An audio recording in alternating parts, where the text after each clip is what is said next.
following program is of adult nature and may be inappropriate for persons under the age of 18. Yeah, can I ask you a question? Oh, just for a second? That's all right. Hi, this is the Howard Stern Show. I'll take for broadcast. How are you? Oh, fine, thank you. This is my wife, Jean. Hi. How are you? Fine, thank you. What's the frequency, Kenneth?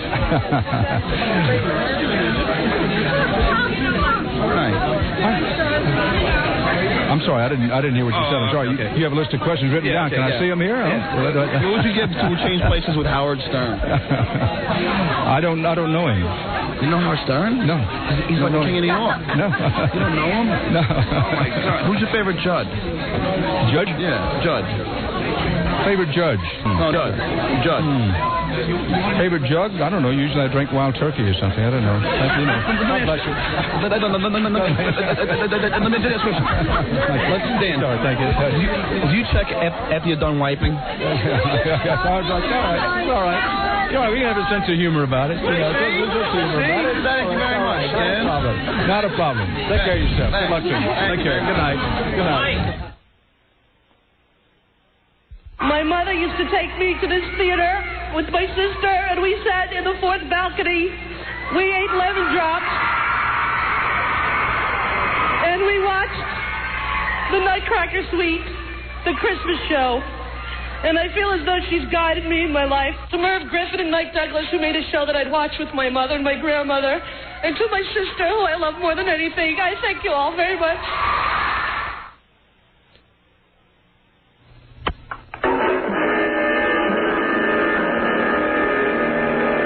What are you in for? I moved here from Canada, and they think I'm slow, eh? I fell off the jungle gym, and when I woke up, I was in here. I start fires. You don't have to start a fire. Just do me a favor, leave your name, number, and a message, and I'll get back to you.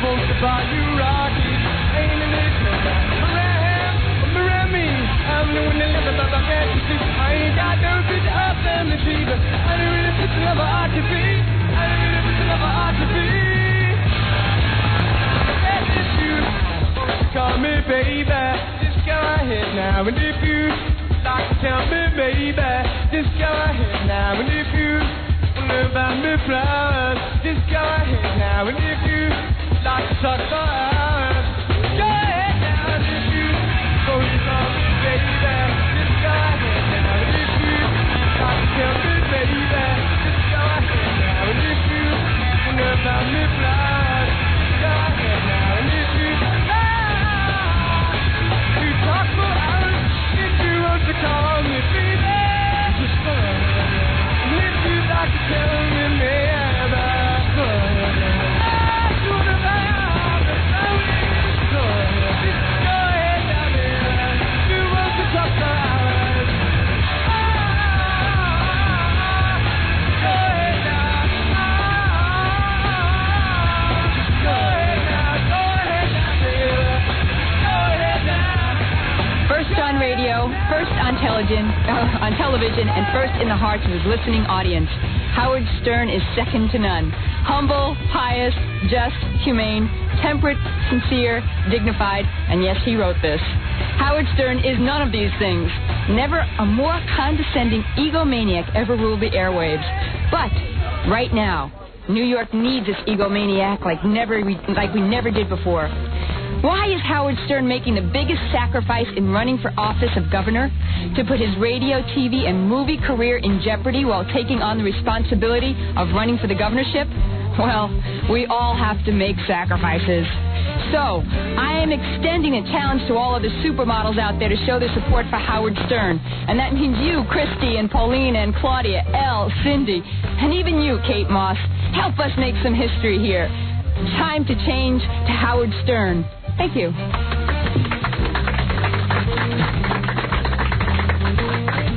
And here he is, the man of the hour. You've heard of the New Deal, the Fair Deal. Here's the Stern Deal. Yeah, right. Thank you, baby. That's my girl, Carol Auld. me, honey. Yeah, I like that. Hey, we were over at the Marv Albert press conference yesterday. Our new intern, KC, went over there because Stuttering John is just too well known. A lot of action over there.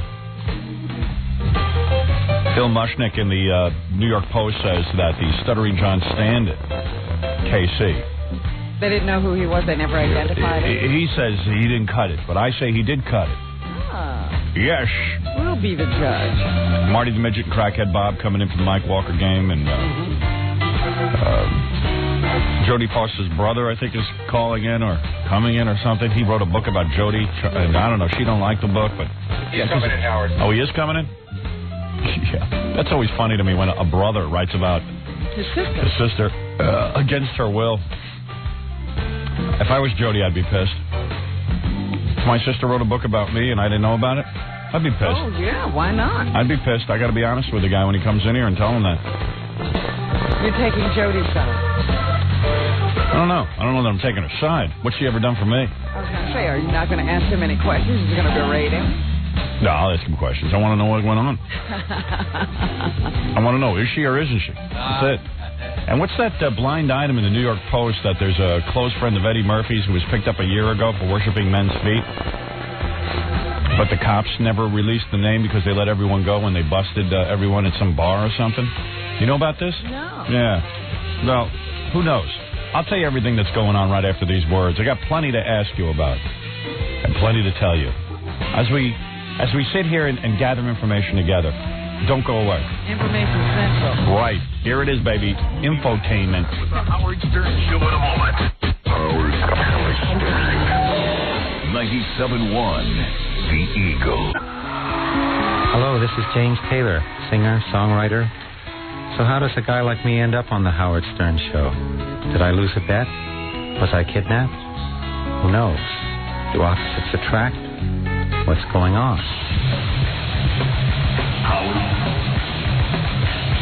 Yeah, what is going on? How does a guy like that end up on the show? Somebody's saying my voice. I'm saying my name. I think it's God. Hear anything. You don't? Uh-oh. Okay. Hey, baby. I was just going through my mail. Remember when I kicked off the movie promotion and I was on the cover of Movie Line magazine? I was in bikini underpants. Oh, you do remember, don't you? Mm-hmm. Mm-hmm. Hey, now. Hey, now. I didn't realize you cared. I was in a sheer pair of bikini underpants, so sheer, so flimsy, almost nude on the cover of Movie Line magazine with various hand models touching my naked form. They had to have actual hand models. They couldn't just let hands in. No, those are real hand models. And as a matter of fact, the one on my crotch, this is a bit of trivia for you, Robin. Okay. The one hand on my crotch was Jenna Jameson, the porno star, who also appears legitimately in my film as the first naked woman. She's no hand model. That's right. Actually, she says she started out as a hand model, believe it or not. You're kidding. True story. As she had her hand over my Johnson, she told me that, in fact, she was a hand model early on before she got into porno. Now, did she just put her hand in front of you? Well, it's a funny thing. She touched? Well, what it was I was supposed to be completely nude. Yes. And I said, What you know, happened? I said, look. You chickened out. I said, well, I got a small penis. If I had a big penis, I wouldn't be afraid that, like, maybe the hand would come off and a picture would accidentally be taken. But I'm embarrassed by how small I am. I didn't want people to see, especially and Jenna. You wouldn't mind Jenna feeling it? No, because I'm known to grow. You know what I mean? So anyway, I'm there in my bikini underpants, and, you know, one of the hand models has a hand on my nipple, and the other one has another hand on my nipple and stuff, and the hands are strategically placed. And then Jenna got on her knees and put her hand over my crotch. And, you know, I got aroused. And the photographer kept complaining. She said, she just goes, hey, if that hand keeps moving closer to the camera, it screws up my focus. I go, honey, I can't help it. There's a hand on my Johnson. What am I supposed to do? There's a hand on me. I'm a man. I'm getting aroused. You're not a professional. No, I'm not. I'm not professional at anything, especially when women put their hands on me. I get excited. I get excited. I just can't fight it. I know. I'm I want to. I want to. I want to. No, I'm professional. My penis isn't. All right? So, you know, it works. So I was getting aroused, and then they finally said, please, can you just keep your hand sort of over it because he's pushing your hand toward the camera. Believe it or not, I was big enough to do that. Wow. So much so that she had to change her focus? Yeah. Yeah. That Jen is wild. When we were shooting the movie and she was, you know, naked, you know how some women, when they're naked, would go, hey, I want the set cleared. I only want people who are absolutely necessary here. And then as soon as you're done with the take, they throw a robe over themselves. Jenna refused the robe, and she demanded that more people be on set. Yes. And then when we ate lunch, we had a buffet. She demanded to eat lunch in the nude. I think that was unhygienic. You know how those people have to wear those nets on their heads Well, when they're serving food? She didn't have any hair anywhere where I saw. It was great because like, it was so surreal. I mean, here's this naked woman lunching. I know. It was almost like we were on the full set of a Fellini movie. Yeah, it was wild. It was pretty wild. The naked woman is out walking around like she's got clothes on. Anyway, the reason I bring up, I never read you. There was a whole bunch of letters to the editor about me being on the cover of Movie Line. And some of them were really nice and some of them were really mean, you know? Oh, yeah? Yeah. But that's always the case. Especially with me. There's always like 2 or 3 nice ones or 2 or 3 bad ones. You know, it's got to be like balanced. Uh-huh. So, like one of the nice ones is simply a fantastic article on Mr. Stern. You know? I admire any woman who can remain in a calm state while interviewing. Oh, this is a bad one. I thought this was nice. While interviewing a character who can sometimes be annoying, always be offensive, and who constantly tries to arouse a reaction from those he comes into contact with. Splendid job, Martha Frankel. So, okay, I guess that's kind of nice. It was nice to the right, to the writer. reporter, not you. And then, like, this one's kind of like, never in my life have I wanted to be a model as much as when I saw a model's hand on Howard Stern's crotch on your cover. Ooh, who wrote that? A girl named Brooke from Oneida, Tennessee. Oh, you ought to call her. I think she just thinks I'm like a model or something. She must have just dug me. She wanted to be your hand model. Hey now, I'll worship her feet. And then it says, it's great that you put the only real sane man in America on the cover of your February issue. It's also good to know that I'm not the only man in America with a small penis who's faithful to my wife. That was pretty brave of this guy. Brian wrote that in. He might have thought about that after they published it. But then the negative ones come. If Howard Stern thinks his penis is small, he should take a look at his talent. Oh. All right? And then this other girl, Colleen, writes, of all the gorgeous, sexy guys out there that we might want to see with their clothes off, what made you think that Howard Stern was one of them? I can think of several adjectives to describe Mr. Stern, but sexy is not one of them. Well, thanks, honey. So the controversy continues. One woman, though, thought I was very sexy. Okay? And that's good enough for me. I don't need every woman on the planet. I just need a few. That's all. That's right. Look at this one. Howard Stern is my hero. It's signed Timothy McVeigh, who is up on charges right now. Let's give a shout-out to Tim. Your man. My man. So, you want to talk? Okay, so there was a lot going on yesterday. Because of all of the celebrity controversy. Because of all the celebrity controversies.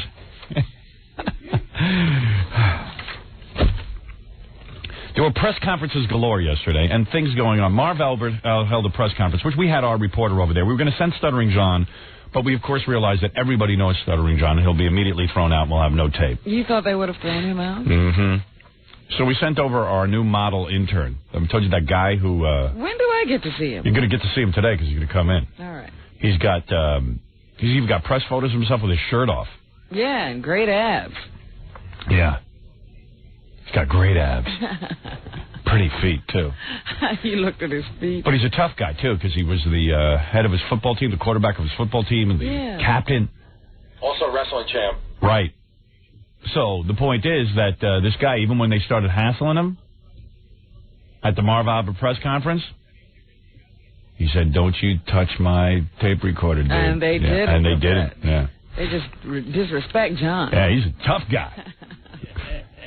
Is that tough guy here, Gary? Hey, now. Yeah, he's here. I'm going to send him in now. Oh, you are? Let me fix my hair. You got a model? Are you actually going to do the Marv Albert stuff now?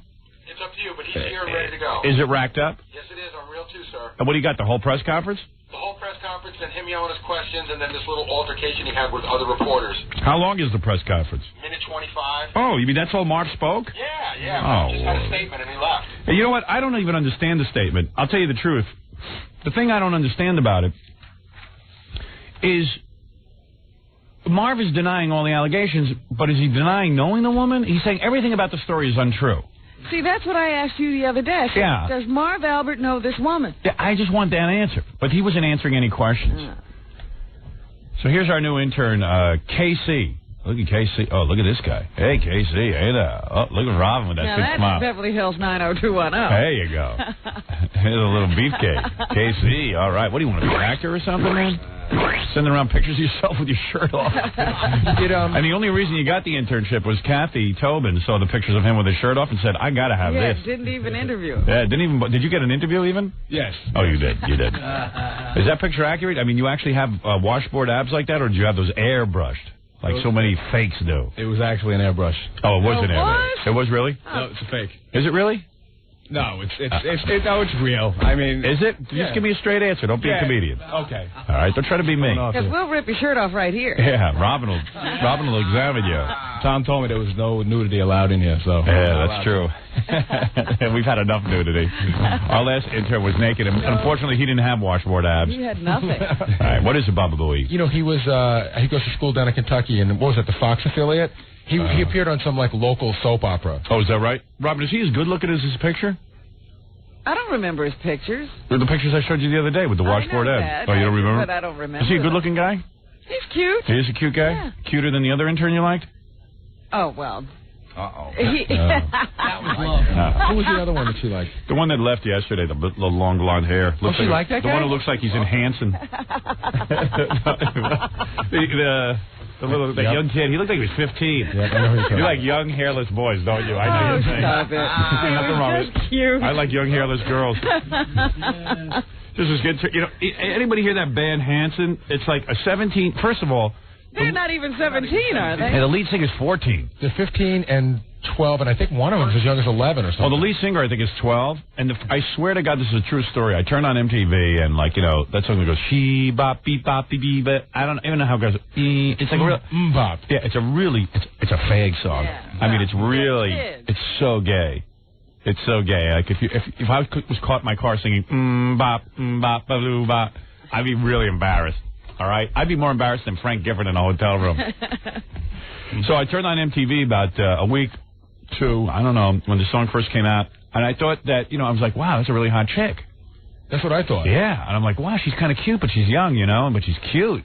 Tiny little. And then girl. all of a sudden, it was a guy. I know. It was a guy. You know, I was fantasizing that was a girl. I was a little concerned about the fact that they look so femme. Yeah. On the videos. And the drummer's 11 years old, and he's a real annoying little prick.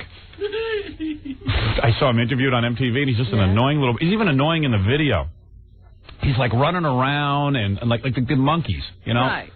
Remember the Monkees? Yes. You don't remember the Monkees, do you? On TV. Surely he saw them in punk. reruns. The Monkees, man, they're like running around with their skateboards and junk. Right. But I'm thinking the boy's a girl. I mean, he's better than any transvestite I ever saw. You know, all I thought was, are they raising them to be gay? I don't know, man. I tell you something. If you wanted to raise a kid gay, that would be about the best way to do it. Make him look so much like a girl that guys are like coming on to him every minute. Supposedly they sold like 2 million records. Do you think like pedophiles are buying it or something? Yeah, Sure. of course. Number one on Jackie the bought pedophile 3. chart. What a cute kid. Hanson. You got to get that song. It's so gay. You got it here? No. We don't play that, do we? We might have it around here because one of the other jocks was messing around with it. Oh, really? Where's the Hanson? Handsome. Speaking of handsome, here's KC, our new intern. So what were you? You were captain of your football team? Yes. Quarterback? Yes. Cool. You must have gotten laid plenty, huh? No problem in that department. I'm no Frank Gifford, but, you know. Did you date the captain of the cheerleaders and all that? No. Surprisingly not. I don't have any cheerleader friends, really. Really? I don't know. But you got a lot of girls and stuff, right? Not really. Really? No, I don't. Come on, you don't have groupies? No. Ever have a black broad? Yeah. You did, huh? No. Really? Nope. No. Why is Fred answering for him? I don't know. Fred is like, Fred's upset. I'm not upset. No, he doesn't have a black kid. You don't even know this kid. Fred digs your washboard Where abs. does he go to school? Western Kentucky. Do you think he's going to go out with black girls? It's real segregated. I didn't think about it. There you go. Well, it's not that I don't have anything against black women. There's a lot of sexy black women. All right, so anyway, who cares? Hey, listen. No one cares about you. Politician? Yeah, right, yeah. What, are you running for office? Yeah, right. Okay. Hey, so before we get to the Marv Albert tape with KC and everything and his washboard abs, we're going to be able to do the phone now. There's a guy on the phone. He's on his way to jail. He says he has a gun and he wants to kill himself on the air. Oh. Oh, dear. He's on his way to jail for what? Maybe we want him to. What are you on your way to jail for? Smoking marijuana. Oh, then don't kill yourself. Don't do that, man. You'll be out in no time. Well, no, man, it's just... Don't make me go through this whole thing of convincing you not to kill yourself. I mean, that's absurd. How long are you going to be in jail for? I don't know. They're trying to put me in for 3 months, but it's going to end up a lot longer, man. Why? I know it, man. Oh, what do you think? It's like that Sylvester Stallone movie where they get like Tango and Cash, where they get locked up in jail and then all of a sudden they get into fights, so they keep giving them extended time? Yeah, that's what they're going to do, man. Nah. It happened to my cousin. He's still in jail, man. Where'd you get caught? I got caught. Well, at my own house. They raided my house for nothing. All they found was a 20 sack. Why were the cops raiding your house? They thought you were a drug dealer? Well, I have a band and it was pretty loud, and there's always a lot of traffic in and out of the house, you know, and they, you know. You a black man? No, I'm white. Oh, you are a white man. Yeah. Why is that black? Well, we don't know that many white guys in jail, that's all. Oh. You know, it's mostly black guys. No, very funny. So big deal, so you have to do a little sucking in jail. Oh. It's a big deal. Yeah, but it's prison, man. It's not like just jail. No, I know. They're not sending you to some like nice place. Yeah, it's a bad place, man. Yeah. It's in Cleveland. Oh, in Cleveland? Yeah. Oh, those black guys are going to really beat you up. Yeah, I'm a skinny white boy with long hair. Yeah, don't kill yourself, though. It ain't worth it. Oh, man. You got a gun with you? Yeah, I got a gun, man. I've been up all night, man. I've been up all night. I don't know. Have you been drinking? Yeah, a little bit. I'll tell you something. A little bit. I think, first of all, I think the fact that you live in Cleveland has conditioned you to sort of feel like you're in jail, which is good. Yeah, all right? You've never really been free. Right. You've never been totally free. Yeah. Second of all, if you kill yourself, the adventure's over. Yeah. Like maybe you will do 3 months and then get out. Yeah, I hope, man. And even if you don't, at least let those guys kill you in jail, but we might as well take a chance going in. See, the whole thing is I just wanted to talk to you, man. I don't know if you know, man, but you influence a lot of people, man. Really? I mean, I'm not saying this is the reason I'm doing this or whatever. What are you wearing right now? I got a shirt on, yeah. Just shirt, no panties? Yeah, no. What kind of band do you have? Maybe I'm trying to condition him for jail, all right? Give me a second. No, give me a second. Actually, I know. What are you wearing right now, pants? A couple streets down from me. What'd you say? Brian Warner.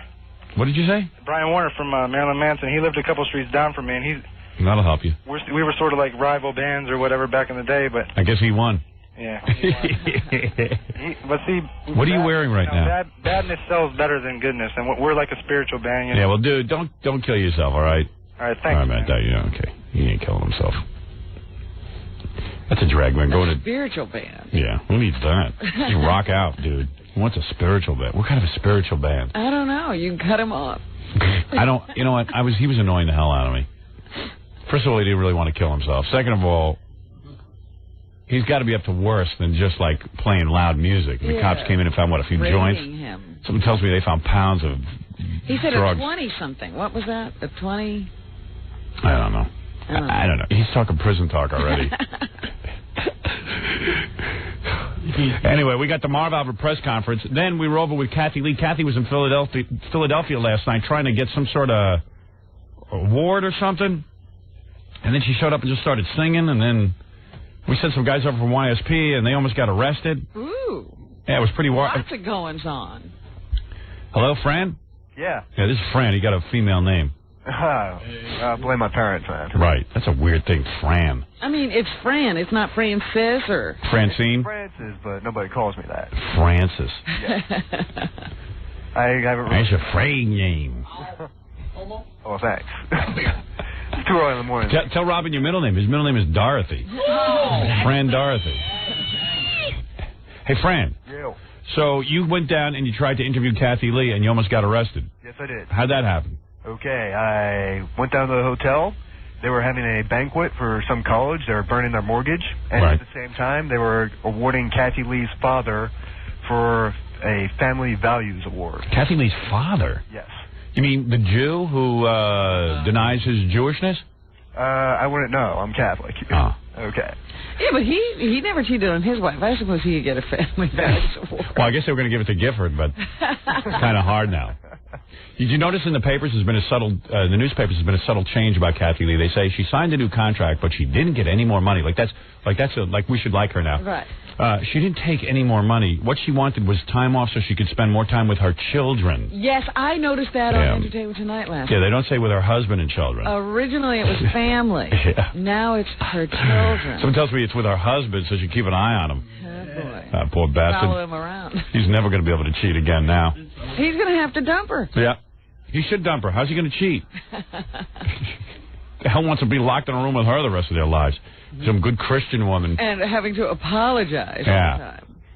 Oh, I'm so sorry, Every honey. time you get into a fight, Yeah. you back down because, hey, I cheated. Yeah, I cheated. Ooh. I had to let her win the fight. I would just get out of the marriage, personally. I'd say, hey, look, baby, I got to go sow my wild oats. I'm 67 years old. I got to go How live. many oats do you think I have left? Yeah, baby. What is it? She did mention Frank twice on the show yesterday. She did? Yeah, we have a tape of it on line 17. Ooh. So, Fran, you went to the hotel. Yes. And then you... I basically went in, stumbled my way backstage. Yeah. And I just hung out there. You were backstage? You made your way backstage? Yes, I did. How does one do that? Howard, when you send somebody out, people are afraid to come back empty-handed. I know. That is entirely true. And what were the questions? We gave you some good questions. We had great questions to ask Kathy Lee. Yes, Read the list of questions if you would. Well, they pretty much took that when I, they confiscated it. Paper? Well, lucky for us, we have a computer. Baba Booey's going to give you the questions right away. Save all these questions. So what happened? You were backstage, and then you went up to Kathy Lee? What happened was I was backstage, and walked behind me was Kathy Lee and Frank. Yeah. Oh, they were together. They were together?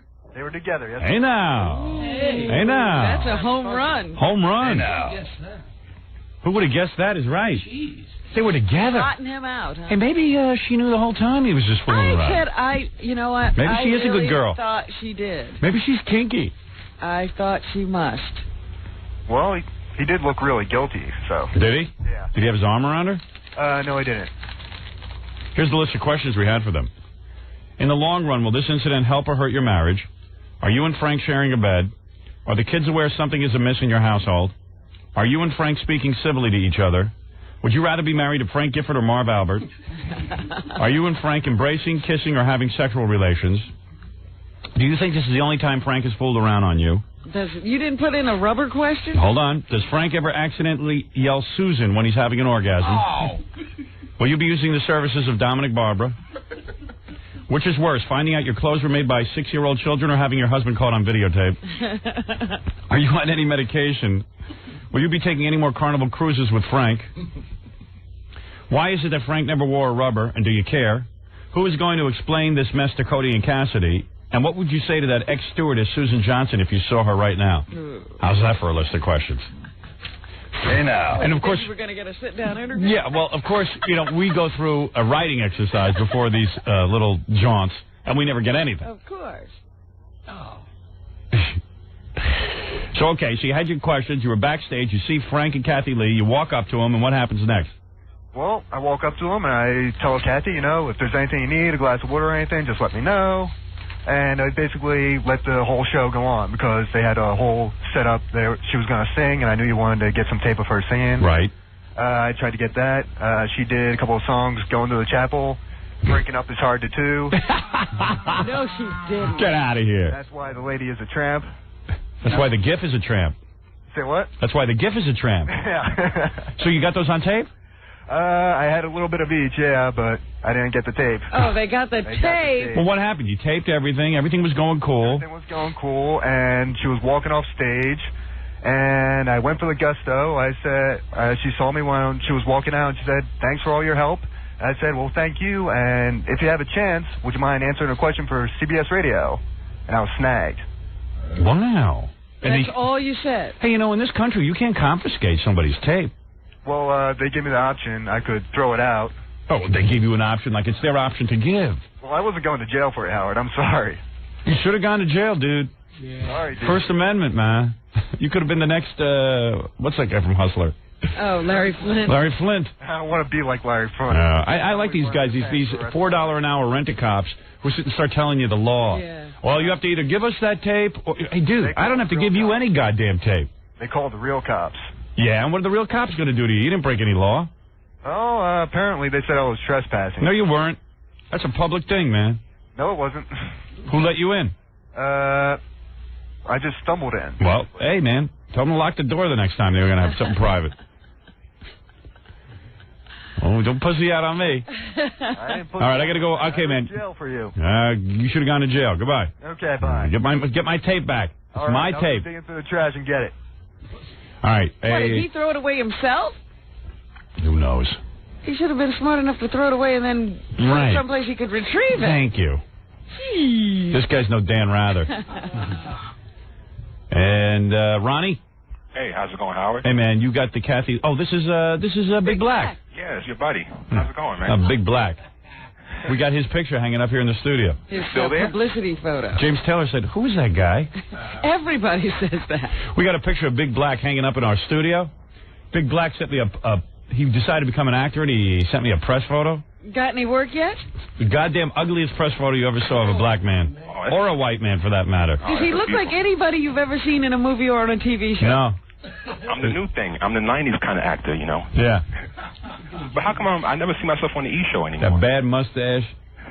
Bigger lips than Gary. Hey, that's a black thing, man. What are you talking about? Whatever. Making fun of my ethnicity.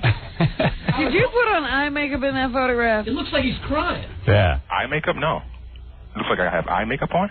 Yeah. You look a little like Eddie Murphy. Yeah, on a bad day. I don't feel bad day. After he's been in jail for 2 days. Right, after he's been worshiping feet. Yeah. Anyway, go ahead. You said you taped Kathy Lee, and she mentioned Frank twice? Yeah, she mentioned him twice. All right, let's hear it. Go ahead, play it. So can I touch you because you are like so hot? Oh, yes. Daytime Emmy Awards last night. So hot. You did a great job, you and Susan both. Thank you. I didn't see the whole thing. I know. Did you see my... No. No. Did you do I it? did do it right up front. I had to wait a little bit. I was waiting, and the kids kept coming in, and Frank was watching to let me know when it was going to happen. Yeah. By the time I got in, it was over. All right. So, in fact, Cody got up while we were watching, and he goes, "Did Elmo win an Emmy?" Well, in case you hadn't heard, we lost. We lost. I heard that. I asked Frank, I said, "Who won?" He said, "Well, I saw Rosie O'Donnell crying, so I guess it was her." Yeah. Rosie won. Business as usual. Over at the Gifford home. There it is. Frank's back into the monologue. I guess. And I asked Frank, and Go out and Frank... cheat again, Frank. Frank, you're cool. It's all right. Kathy Lee bent over and took it. I wonder what he did to get back in good graces with her. You never know if your wife's going to take it or not, the cheating thing, until you do it, so... Looks like Kathy Lee's a player. That's super. Hey, she just went up to a 10 in my book. Green light, Frank. Go ahead, babe. Do whatever you want. Yeah, Don't evidently. even hide anymore. He just probably said, "Look, honey, I was senile. I'm an old man. I didn't know what I was doing. Alzheimer's. I got Alzheimer's. I forgot I was married. Yeah. You got to remind me I'm married every single day and every minute of the day." Wow, Frank making it in. He got to watch the Emmys with his wife. And the whole family is there. Cody, Cassidy. He's still allowed around the children and everything. I asked Frank who won. He said, "Well, he saw Rosie O'Donnell crying, so we figured out that he."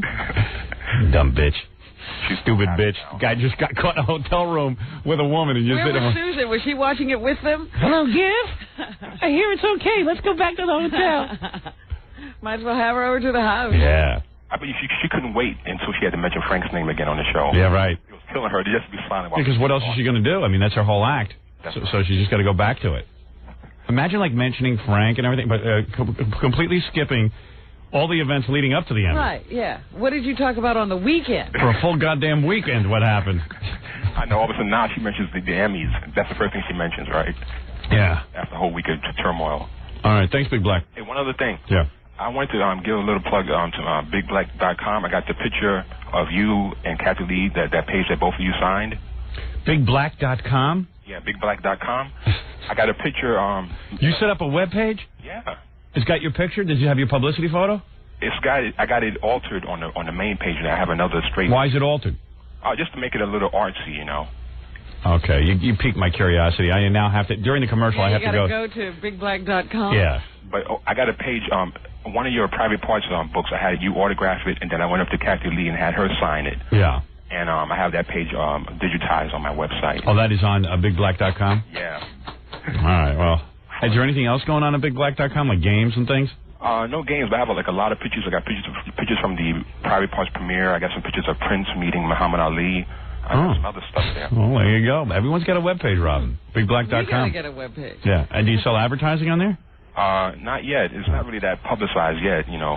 You're just putting it together. It's not really that publicized. Yeah, But so I guess this is kicking off the publicity campaign with bigblack.com. All right, thank you. Okay. All right, there he goes, Big Black. Now I got to go look at that stupid page. Everybody's got a web page. I was on Fran Shay's web page the other day. Looking at her wedding photos. Looking at wedding photos. Everyone's got a web Is page. she keeping that up? Are we going to go through her whole marriage with her? I think so, yeah. I think it'll be updated regularly. Honeymoon pictures Yeah. coming up? She's the president of E-Television. She got a web page.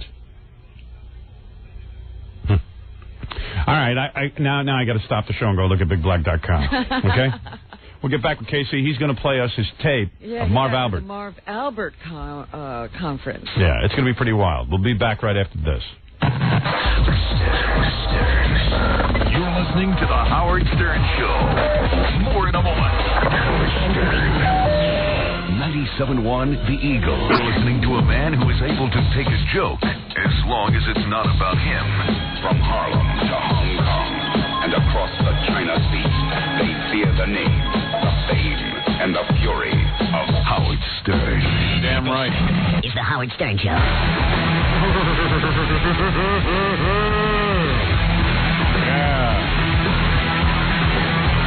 All right, we'll get right over with Casey, our new intern. Just think, Casey was filing my penis jokes away, and then all of a sudden we tapped him to step in for Stuttering John, and now he's tasted fame.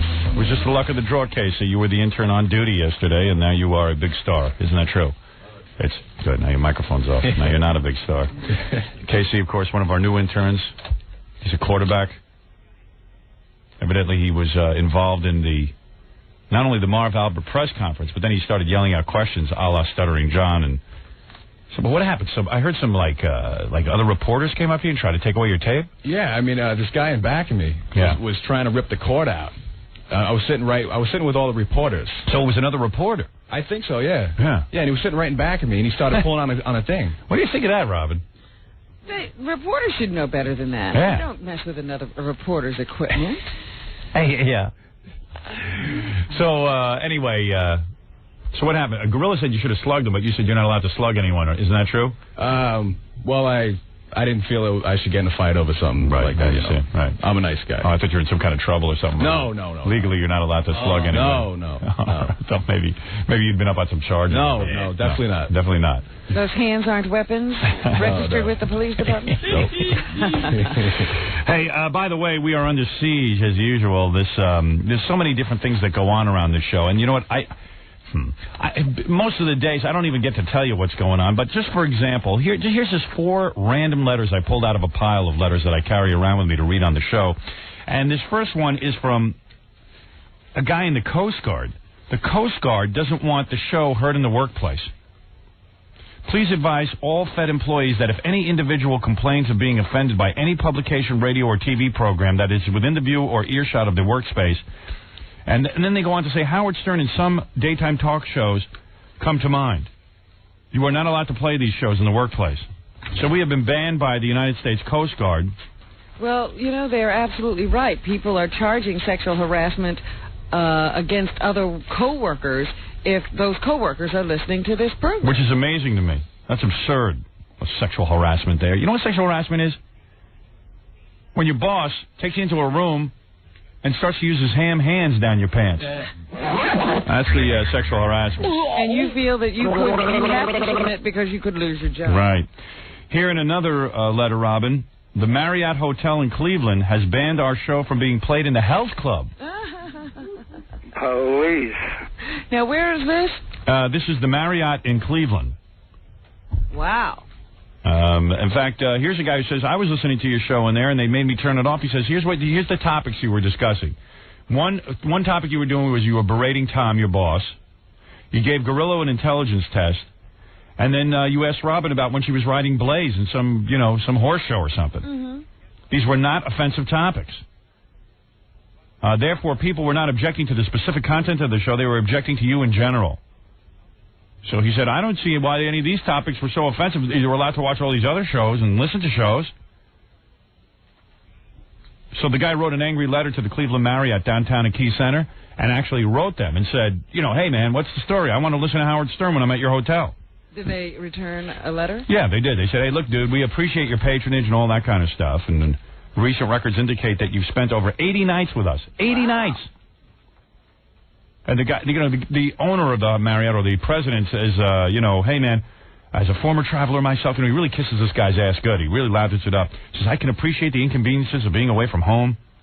Hopefully we're making your time on the road a little more, comfortable, blah, blah, blah, blah, blah.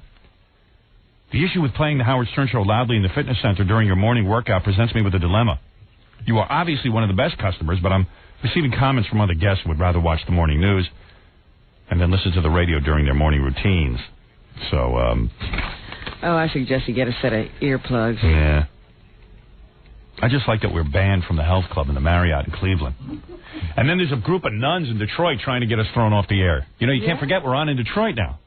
And there are nuns in Detroit? And by the way, let me give out a shout to all my homies in Detroit because the ratings every month have been going up and up and up. And we just got on there. I mean, we've been on for like 3 months. Maybe we should thank the nuns. Dear Mr. Howard Stern, we were just notified that you are bringing your radio show to our dear city of Detroit that already has so many problems, and I'm referring especially to moral problems because of pornography of all kinds. Listen to nuns, how they think. They think that all the problems in the world are from pornography. Yeah, that's how narrow-minded and wasted they are. I mean, really. Completely out of touch with reality. Honey, take a look at Nazi Germany. They didn't have one scrap of pornography. It ain't pornography that's the problem. It's people that are the problem. And it's religion that's the problem. It's letting people down. Really, man. I could just as well call for a ban on all church activities based on the amount of priests who rape young boys. And commit other crimes. Right, honey. Not you, honey. The nuns, honey. Thanks, honey. Although you're pretty Thanks, good, too, honey. You ain't bad either, honey. I think if nuns went out and got laid every once in a while, they'd be a lot more in touch with reality. Yeah, if they learned about how to deal with life, maybe they could pass something on to those children they encounter every day. At least if they knew about cunnilingus. Thank you. At least. Howard, there's going to be a protest. Baba Booey. So, let me handle the show. Sit down. Sit down, stupid. Baba Booey. Baba Booey. Go away, stupid. Go away, stupid. Baba Booey. Casey, you're already better than Gary. You've just been here a day. Won't you please think twice about... Okay. So, pornography of all kinds, your radio show. Okay. All right. So this was even before we got on the air. They sent this. I'm just behind in my mail. Were they trying to urge you not to come on yes. the air? Yeah. Like, I've been trying for 10 years to get on in Detroit. Now, all of a sudden, I'm on in Detroit. I'm going to back out. I'm referring especially to moral problems because of pornography of all kinds. And now your radio show, instead of uplifting us in this area of entertainment, you are bringing us lower. It is too bad that you have an opportunity that could really make a difference here, and the opposite is going to happen. Won't you please think twice about this move and change your mind? We're especially sorry to read what you said about our dear brothers and sisters. Our black sisters and brothers? Oh, our black sisters and brothers. What did I say about black sisters and brothers? I don't know. I don't know what show she was listening Oh, to. this must be a black nun. No, not necessarily. Oh, you think? I don't know. Like, why black sisters and brothers? Because it's Detroit. Oh, right. You are one of God's chosen people. We understand. Oh, wait, is she calling you a Jew? Yeah. You're a Jew. That's what that is. That's like... And first of all, she doesn't believe a Jew is a chosen person at all. That is so funny. And by the way, honey, I'm half Jewish. I'm half Catholic. Oh, you know what? You don't supposed to say bad stuff about nuns, but you know what nuns are? Nuns are just people in a costume. Yeah. That's all. That's all they are. Stop getting hung up on it. What is it? Tom was just telling me he got a phone call yesterday from an angry Catholic woman who was saying that you curse at God all the time, and it really upsets her. So tell her not to listen. So Tom says, are you talking about when he says, goddamn? And she was, totally outraged. That's it, that's cursing at God. So then she started to discuss it more with him and say, that's illegal. Oh. And Tom goes, no, it's not, ma'am. I know the laws. Right. And she goes, how do you know? And he says, well, we have a very good law team. Right. And she says, who's your law team? And he says, we're represented down in Washington by, Leventhal, something and another. And she just goes, all Jews, and hung up. Good Christian woman. So funny. Hey now. Well, here's the nun. I like this nun's attitude. You are one of the. We know you're one of those chosen people. Yeah, like Jews are chosen people. I love how. You think any Jew feels like he's chosen? Yeah, they're chosen for anti-Semitism their whole life. Chosen to be beaten. Chosen to be beaten and killed and shoved into ovens. That's real chosen. You're one of God's chosen people. Hey, man, take me off of one of God's chosen people lists. God's chosen people. Hey, I'm not sure there's a God. If there is one, I'm not sure he chose some people over other people. We understand. We understand that you're one of the chosen people. Yeah. And that you have no morals. Yeah, right. That you have no real God. You have no real God. We understand. And that should make you even more sympathetic when it comes to this kind of talk. May God bless you with a change of plans to bring this radio show to Detroit. We will continue to keep you in our prayers so that you will not go on with this radio show. That's a nice prayer. So we pray that you can't make a living. That's right. We pray that you starve. Sincerely yours. Sincerely. Somehow I didn't doubt their sincerity. Their misguided sincerity. Sincerely yours, the Sisters of the Mount Thabor Monastery. Yeah, good, honey. You know what? I have good mind to go over there and just treat you girls to some sex. See if we can't loosen you up. How would that make her feel? Make her feel good, right, Robin? They'd get better. Yeah. Unbelievable.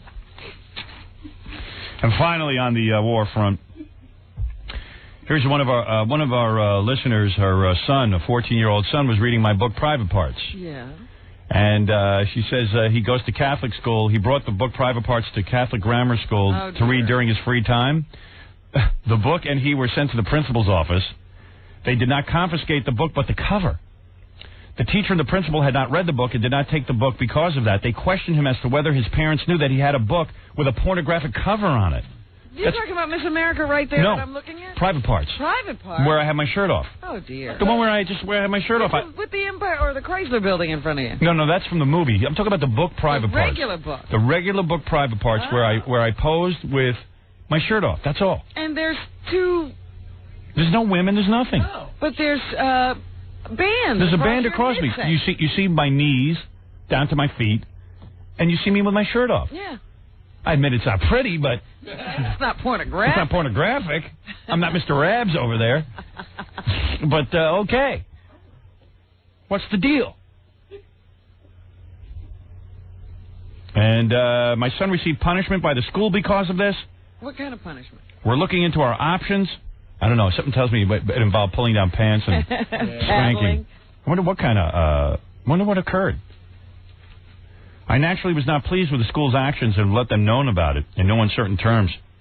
I quickly pointed out to them that Jesus Christ on the cross shows more skin than the picture on the cover. That's true. Thank you. Thank you. Thank you. And they haven't ripped him off the altar. Finally, a listener with a point of view. Something intelligent to say. Have you ever seen so much commotion around one human being to me? Seriously, think about it. Is there a person on this planet who causes more, aside from Marv Albert, Eddie Murphy, and Frank Gifford? And Dennis Rodman. Is there any person on this planet who causes more commotion on a daily basis? By doing less. By doing nothing. I do a dumb radio show. Do you understand this? I mean, at least those guys are accused of doing something. Right. I want to do something. You're just sitting here. I'm just sitting here, minding my own BI business. Damn, you know what I did last night? I pleasured myself to that woman, Kim, who was in here the other day, that publicist. Really? God, I want her so bad. How old was she? I spread my legs in the bed since I've been working out. That's what I do. I don't understand. I'm working out like a dog. And here it is, still there. Let me ask you something, Casey. You're in good shape. When you lay down flat on your ass in bed, like, do you feel on the sides, does any skin, like, pop out on the sides, or is it all so tight that it just... You know what I'm talking about? Everything stays together. Yeah. I don't believe so. I don't think so. You don't touch yourself? No. Yeah. No, that's feminine. You have germs. Yeah. No. Look, dude, I'm saying when you lay down, right? You're laying on your back. Right. And, like, if you touch, like, the side of your thigh, not that down the thigh, but, like, up by the butt area. Oh, I know you're talking about. Doesn't, like, the butt spread a little bit so that you feel, like, some skin? Yeah, that's just skin, though. Yeah, right? Yeah, it's got to be skin, even if, you know... Right? You can never get rid of that, really, right, Robin? No? I don't know if Is he that has natural? as much lying on the side. Yeah, I mean, mine crosses over to my wife's side of the bed. You're a punk. You don't know anything. I don't know, man, but I was thinking about that girl, Kim, the publicist, for James Taylor. No, not James Taylor, for no, she was Sammy Hagar. Sammy Hagar, yeah. Jesus Christ. She's lasted a while, huh? Oh, yeah, I really want to go out with her. I'm just trying to figure out how I do it. Well, she bit his lip. Yeah. I knew that would drive him crazy for weeks. I got chapped lips now. She left a mark on you. I really want to go out with her. I just don't know how to arrange it all. Who was it who said to me, well, there's a girl who knows that would make him think about her. Yeah. So I was looking at my wife last night. I was thinking of Kim. I'm looking at my wife. I'm thinking of Kim, and it's tormenting. Has your wife ever bitten your lip like that? No, ma'am. I said that. I said, I bet he's never even had that. I have more excitement with Kim than I have with my wife. Meanwhile, this woman says, So she calls the school and she says, hey, man, Jesus shows more skin on the cross than Howard Stern does on the cover of his book. And then the teacher was really mad for saying this. And she says, I do not think comparing Howard Stern to Jesus is the same thing. What's the difference?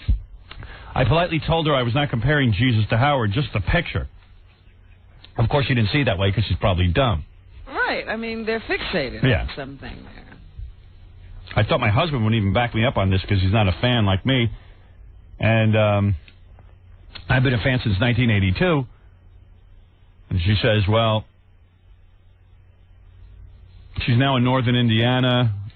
She listens on a Chicago station. She gets DirecTV, gets the satellite. God only knows how this woman gets our show.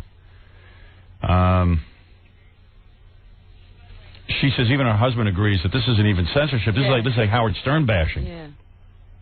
She says, my son doesn't even listen to you and did not want to until this incident. He saw your movie, and just like me, he loved it. He decided he wanted to read the book and compare it to the movie, as he has done an assignment like this before with other movies. I should have known not to let him take the book to school because of the idiotic moral majority that's here, but I honestly feel the book and cover are appropriate reading material for my son. He wanted me to call you so he could yell at his school principal on the air, but I told him there was no way his principal would speak to Howard Stern.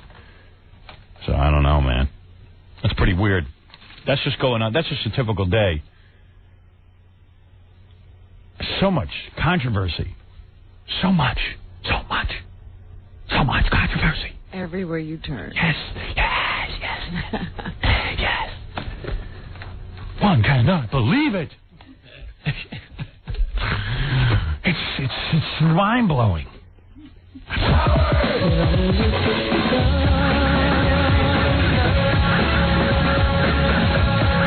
got the Marv Albert stuff coming up next. And the phone calls. 97.1 The Eagle. It's Stuttering John with Don Cornelius. How you doing, Don? Nice to meet you. How are you? I'm okay. How are you? Okay. Let me ask you, do you hate Jews like Farrakhan hates Jews? What? Do you hate Jews like Farrakhan hates Jews? Why would you even ask me a question like that? Because Farrakhan said, that all Jews are, what was the exact word again? Evil? Well, I'm insulted that you would even approach me with a question like that, okay? That's an absurd subject and an absurd question. Okay, if you have a Farrakhan fetish or a Farrakhan problem or a Farrakhan fixation, play it off someplace else. I don't want to talk about that. Okay, I want to talk about I didn't know it would offend you. It doesn't offend me. It's just an absurd approach. Well, that has nothing to do with me. And obviously you have a preoccupation with Farrakhan, and I think you ought to...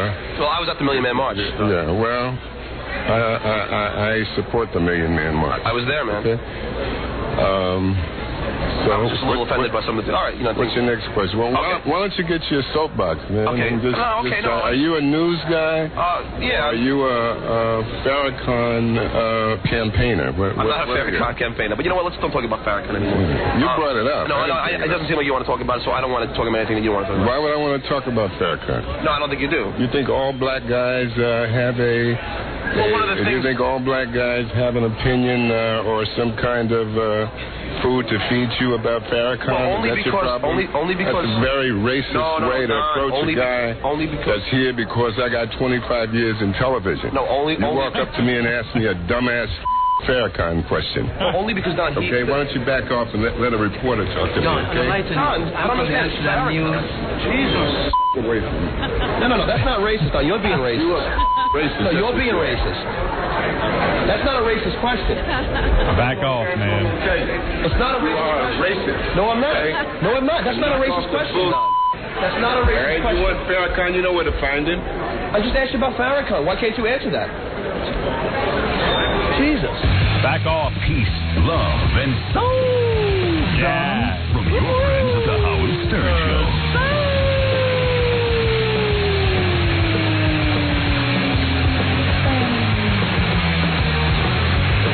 Back off and let the man go through. Let the man go through.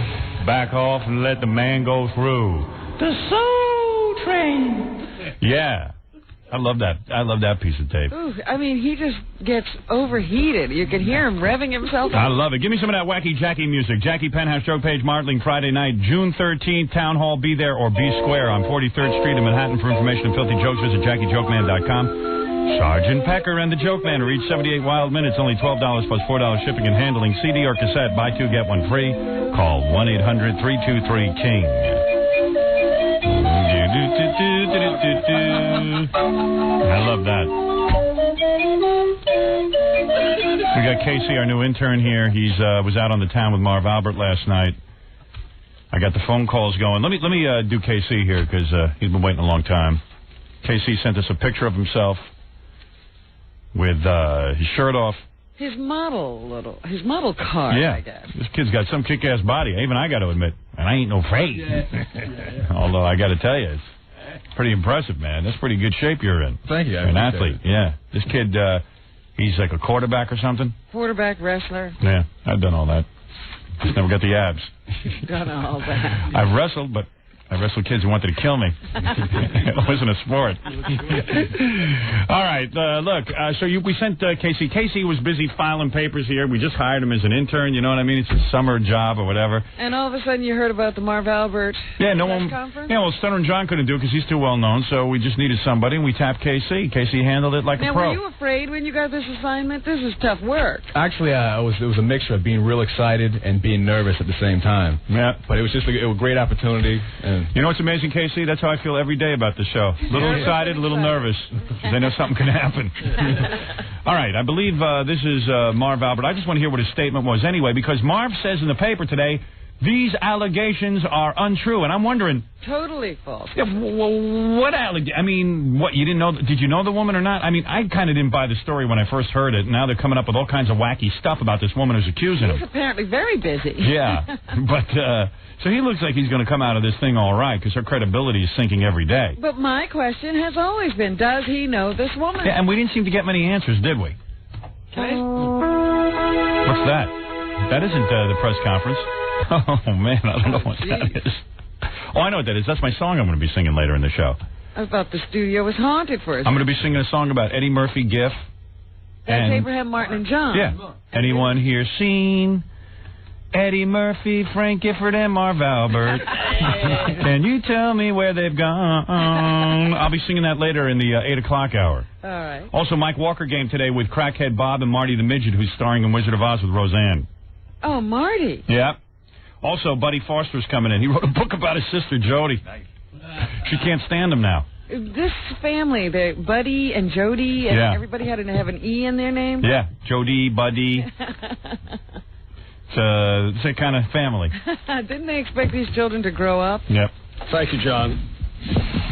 So Marv's on stage. He's got his lawyer. He's got the PR guy with him. He's got a whole bunch of people. Did Jackie point out to you the cover picture of the Daily News? Daily News yeah. Big picture of Marv in his wig, and it says false.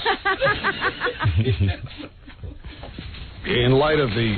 Yes, in light of the allegations, it seems made by a woman, I've come forward, yes. Is this the sports voice or the regular voice? Well, they say Marv starts out in his sports voice, but then quickly drops into a human voice. Okay. Yeah. Substance and the source of the allegations that have surfaced in the last 48 hours. It's like the president. I would like to reassert my innocence and reiterate that all the charges against me are false. Yes. Yes, they're false. And will be proven false in a court of law. I would like to thank my family, He did a weird thing. He trotted out his daughters and sons, his grown daughters and sons. And the girlfriend. Yeah, and the girlfriend. Well, he trotted out the kids like, oh, there's his kids. Yeah, how could I be battering a woman? Look at these kids. I got kids. Can't be doing this. That's, if I ever get in trouble, I'm bringing my kids. But is that why guys have families? Yeah. So when they get into trouble, they can trot them out? When they get in trouble with their second family, they can bring out the first family. Can I ask you a question, Howard? Yeah. He keeps saying he's denying. Does he deny that she was at the room at all? Yeah, but that's what the point. He's denying all allegations. But nobody's drawn any clear picture of No. What allegations he's denying? What is true and what is not? Right. Like, was he in the room with her? Who knows? Yes. See, notice he's starting to slip out of his sports voice. Yes.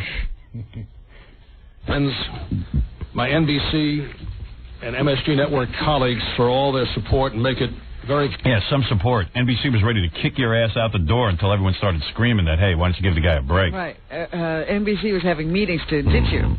Clear at this time that no one... And MSNBC has no goddamn backbone. You can be sure of that. What about CNBC? All right. See how the voice went? It's like now he's back to, yes. Now he's like, oh, hi, everybody.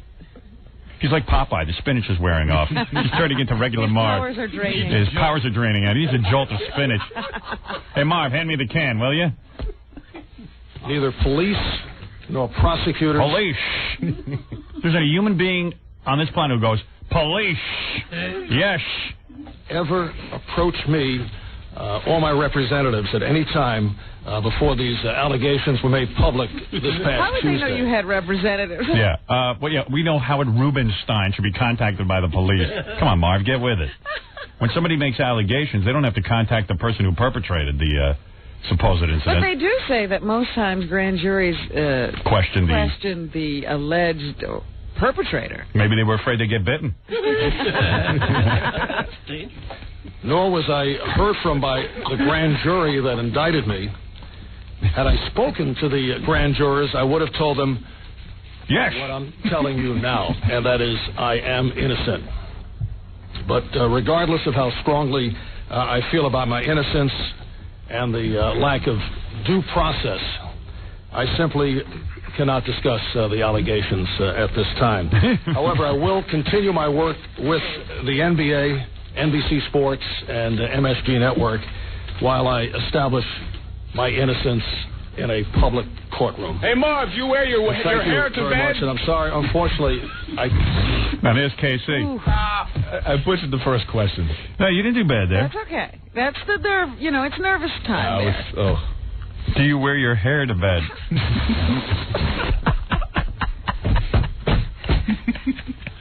Boy, you really boomed out there. I was so loud. It was the room was so silent. Ooh. Gets worse. Yeah, Phil Mushnick said it didn't work. I say it worked. Oh, that was great. That was great. I like that. Oh, Phil Mushnick's just sticking up for a fellow sports guy, All these guys. Yeah, they're all afraid to attack Marv. Yeah, you can't have a little fun at the Marv Albert press conference. Since the charges are false, let's have a party. Yeah, let's have some fun.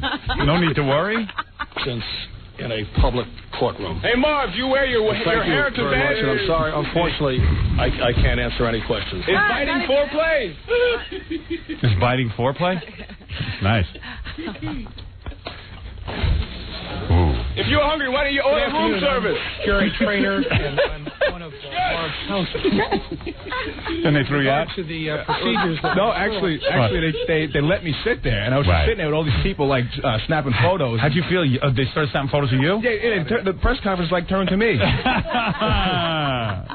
How'd you feel yelling that stuff out? I've done all that. You know, I did that early in my career, so it's pretty embarrassing, isn't it? Yeah, I told John before. I mean, I have a whole new respect for him. Yeah. I really do. Yeah, I was Idiot gonna respect. Say, people don't realize how difficult it is to do what John does. One time, Robin and I went to some big press conference out in Los Angeles. It was like the Emmys. Yeah, and this reporter from ABC, an old guy, he threatened to kick my ass. He had an eye patch. You don't want to mess with a guy with an eye patch. He's got nothing to lose. Right, he'd already lost an eye probably in a fight. Yeah, and then Robin and I were like, hey, old man, back off. We got into a fight with the guy the whole day. This guy's probably dead by now. I was just telling Sammy Hagar the other day the story of how when I interviewed him 10 years ago, his old manager called me a piece of S in front of like a whole room full of people and chased me out and tried to take my tape. Yeah, and then Gary told me, came back, he goes, I can't do this anymore. I'm the producer of the show. I can't do it anymore. That's so embarrassing, Howard. It is. The whole room looked at me like I was a jerk. Just like this room. Just like this room. Oh, Tuesday. Oh, there it is. It's over. Okay, there's the press conference. There's my boy KC went out there. Wait. Oh, what happened? So then, a couple of minutes later, a couple of reporters start hassling him. Okay. Very short. Is this your wire here? Touch my wire. Yeah, touch that. This is for the press. I'll pull it out. You pull it out. Smack you. And they backed off, huh? No. You said you pull it out and I'll smack you, and then they didn't back off? No, they just kept after me. And when these are other reporters. Right. When I was leaving, the guy goes, "Is that your wire?" Well, the press conference is over. What are they doing? If you touch my wire, I'll smack you. I like that. Yeah, you're right. You have every right to smack them. That's right. Doesn't he? They attacked you first. Right. I'm a freelancer. Yeah. Who's going to clear this tape with? Joe. Who's asking you this? Just another reporter in back of me is asking me who I'm with and who I'm going to clear the tape with. Clear the tape with? Yeah, he says he's a freelancer, and he says, who do you think is going to use this tape is basically what he's saying. We're going to use it. It's none of his business. Listen to this conversation going on. Listen to this, you guys. Who's going to clear this tape with? Joe Mama. You told him Joe Mama?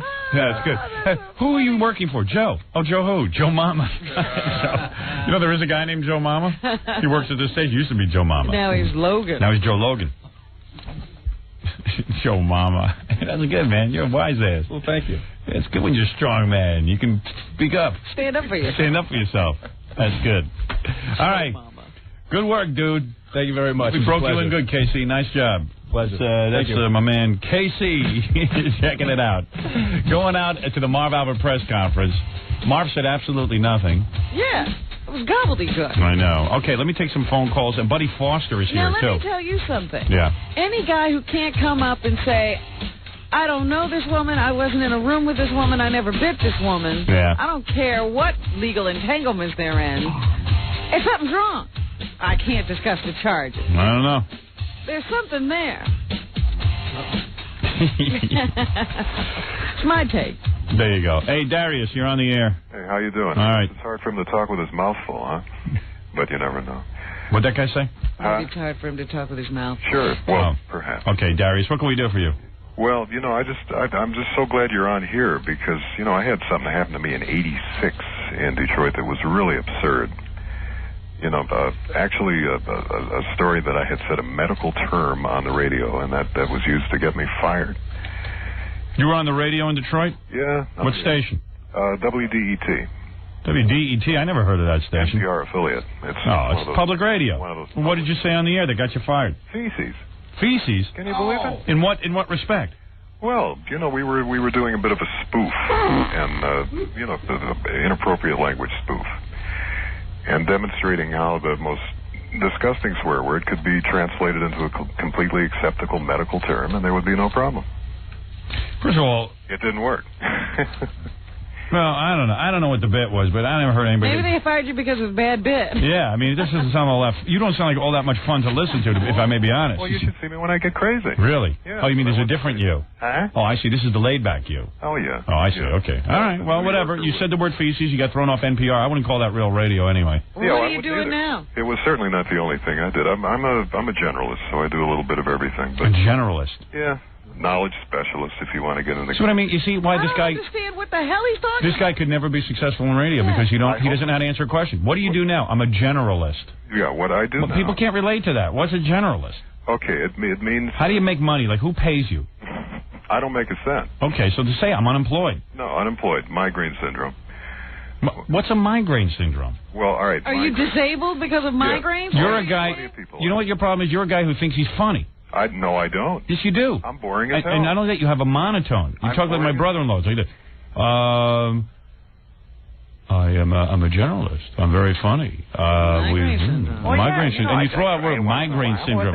What the heck? What's what? A generalist is somebody. All right. I mean, I'm not going to listen to that guy. He was bad. That's why they got rid of him. Mm-hmm. A maniac. Right away, when I realized he was saying he was in radio, and I was listening to the way he told that story. You knew that it was NPR, National Public Radio. Yeah, they just let anybody go on. You let any idiot on. Bobo, you're on the air. Yeah, what's happening, Bobo? How you guys doing? Yeah. I have about 5 questions if I can get them in. Well, quickly. Okay, whatever happened to Fred's wife's acting career when she announced on the day of your birthday that she was heading out to L.A.? Did your wife ever go to L.A., Fred? No, she hasn't. She hasn't? What's she doing now? Right now she's recouping. Recouping from what? Well, just kind of like gathering herself up and trying to make connections with agents and things like that. So Going she's on an audition.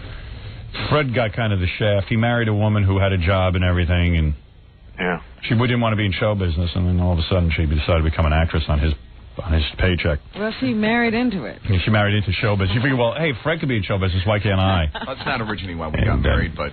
Right. And meanwhile, it's been nothing but aggravation because Fred's wife for a while was in a play where she took over. Did she quit the play? Yeah, she's quit. She did. All right. So she's home now and the marriage is better? Yeah. She's home now, but the marriage isn't better. No, it's better. It is? It's better, sure. Because I know you were objecting that she was gone so much. Right. But now you feel like it's better. It's getting there. Is she auditioning all the time? Yes, she is auditioning. Right. And not getting anything, right? She gets callbacks. She does? Yeah. Oh, that's close. It's closer. They don't pay you for those. Right. No. I realize that. I wish they would. Callbacks. Every actress I know gets callbacks. They're always top on the list. Until Sandra Bullock gets the part. Yeah, they just don't make it. Right, yeah. Callbacks. Dumb business. Any woman that goes into acting got to be insane. It's the dumbest goddamn business in the world. You go up against, like, every gorgeous woman on the planet. They all can act. And then you sit there, and the most gorgeous women think they're ugly because they don't get the part. They think they suck. They think they're horrible human beings. It's if your kids want to go into acting, they got to, just persuade them not to. But every once in a while, somebody makes it. Yeah. That's what keeps it going. And guess what? It's not going to be you guys. It just never is. What keeps it going. Trust me. It happens to somebody sitting next to them occasionally. Hey, and when it happens, it drives the family crazy that you come from. Like Buddy Foster is here. He wrote the book on Jodie Foster. Jodie hates him now. He was a child actor too, was he not? I don't know. Mayberry RFD. Oh, he was? Yep. Who'd he play? I think it may have been like a character called Buddy or something. Oh, he played Buddy? I'm not sure what the character was. I don't remember no Buddy on Mayberry RFD. I've seen every episode. No, it was the Ken Berry. Oh, that one. Yeah, RFD, not the Opie one. Andy Griffith retired. Yeah. He didn't want to do TV anymore, so they brought in Ken Berry, and he was the little kid. That was no kidding. Berry's son or something. Yeah. Well, evidently Buddy Foster wrote a book about his sister, Jodie Foster. See, this is what happens when you're both child actors and one of you makes it and the other one doesn't. It's a real drag. There it is, Foster Child. Jodie Foster's cute, man. She's very pretty. And I never thought she was going to be a pretty girl. Me neither. Well, here's a picture of Buddy. He's kind of cute, too. But she hates me. That's man. That's got to be low, man. When you like, if my sister wrote a book about me, I'd be really pissed. Well, now she's claiming that she hardly knows him. Yeah, well, we'll find out. We'll talk to Buddy. Yeah, he has other things to say about How it. is his full sister? Yeah. It's his real sister. She's accusing him of being a drug addict. Mm-hmm.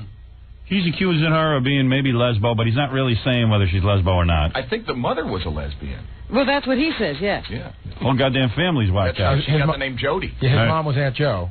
Oh, really? Yeah. I mean, well, he had his mom, and then his mom's friend was Aunt Jo. The other mom. Oh, I see. Was Aunt Jo. He used to see them shower together. Really? Oh, I got to talk to this guy. He flew in from London just to be here. No kidding. He's got to be in London. Jodie won't let him live in this country? No, he was promoting the book in London. Does she control this country or something? Joe. I got to go to London in a couple of weeks and promote the movie. Oh. I'm not looking forward to that. I got to do some wacky TV show there that is a big deal. You have to go to London for like the weekend? Something like that. Is that one where you have to lie in bed and do the interview? I don't know. Who the hell knows? You know, England's the size of Philadelphia. Yes. All that turmoil. I don't know, but I'm bringing my own food. I can't stand that food in The England. food has gotten better there. Yeah. Can't even call. You call people in England, they don't even know. It's not even like English they speak over. They're all confused. Hello. And lazy. All lazy, those British. Cheerio. That's why they're all pasty looking. They just don't get any sun. They stay indoors. All right. What was your question about Fred? Okay, we answered the question. Right, okay. Will you be planning any more funerals for those loser competitors that are up against you in the morning? You bet I will. As a matter of fact, I'm planning a couple of new road trips. It looks like, definitely I'm going to Minneapolis when we kick Tom Barnyard's ass. When we go to Chicago, we're going to do the fisting of Man Queer. That keeps, by the way, we're only a point away from that happening. You're kidding, you're a point away. Yeah, we're a point away. Kicking his ass. Yeah, and the thing is that that'll be the quickest win we've ever had. Yeah. And then who else do I want to go out and greet when we kick their ass? I don't know. There's a couple of guys. Billy Bob and Billy Bob. Those two hicks. The race car guys? Yeah, the two race car guys who started up their own. Every morning guy now has a network. A little radio network. 2 days on the air, they're going to have a network. I'm talking to Pat Cooper the other day. He didn't even have a radio show. He's screaming he wants a network. Talking about a network. You don't get a network until you prove yourself somewhere. Right. So I got to go out and stomp these guys into the ground just to shut them up and shut up their goddamn networks.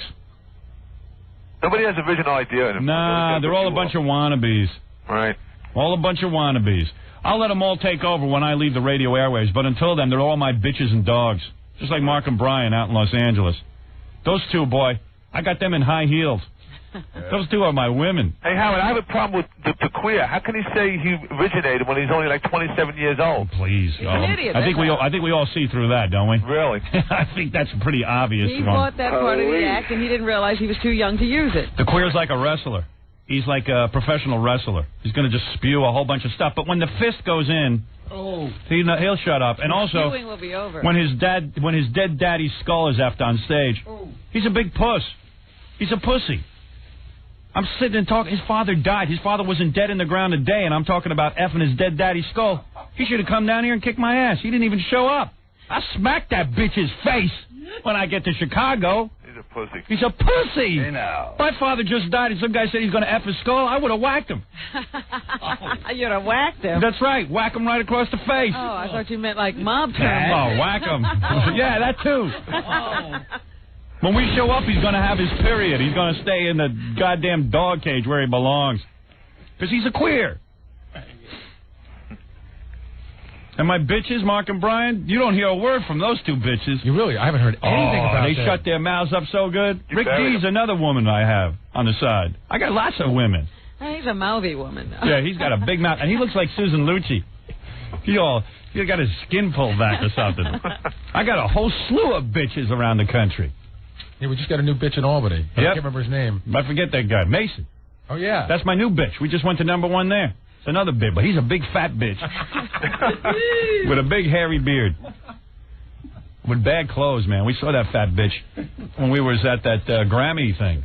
And then he's sitting there in a bad, like one of those vinyl jackets supposed to look leather. Oh, yeah. It was very tight. That was a sad fat bitch. He squeezed into that vinyl. We could have bought her off for $50. God, what a sad fat bitch. In Albany, sitting there in Albany, losing his audience day by day. Oh, she was sad. Mason. She's a big fat lady. Rick D's, boy. Rick D's bakes pies for me. I can't believe he's still in the air. Yeah, I can't either. Really? Man, he's talking about syndicating, too. Like somebody wants that in the morning. A loser. A loser. Yeah, just like his TV show. Right. Loser. Remember when? That's the worst. Remember when Rick D's took over Solid Gold? Yeah. He lost the whole goddamn audience. The That's thing was right, a franchise. He killed that show, too. Rick D's. D's Grease. That's how he says the weather. It's 32 D's Grease. That's his big innovation in radio. Wow. That might get him into the Radio Hall of Fame. Yeah. In fact, he's up for the Radio Hall of Fame. Because he says D's Grease. It's 32 D's Grease. And then he laughs when he said it. He goes, it's 32 D's Grease. Hey, we're giving away $1,000 today. Yeah, good. Keep giving away money, you bitch. And then Julie D's doing those bad impersonations. Let me tell you something. Julie D's wears the pants in that family. Rick runs around in a dress because he's my girlfriend. I'm here to announce that Rick Dees is my girlfriend. All right? You're coming out. Yeah.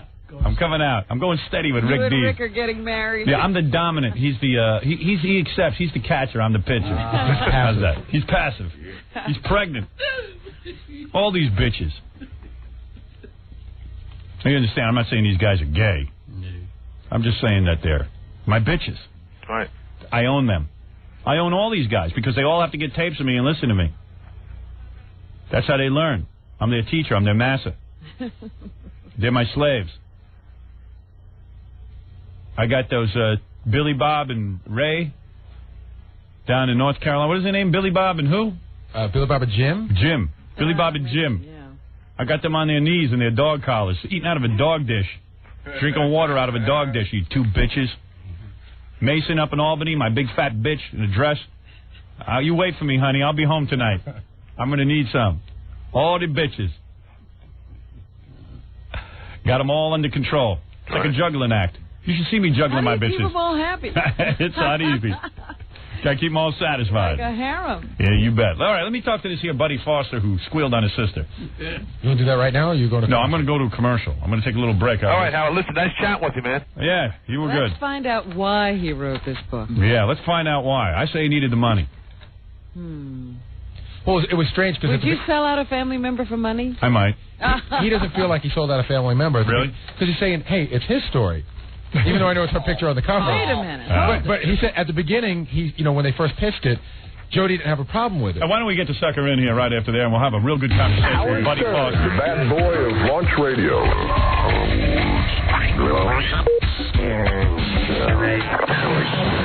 97.1 The Eagle. This is my hero.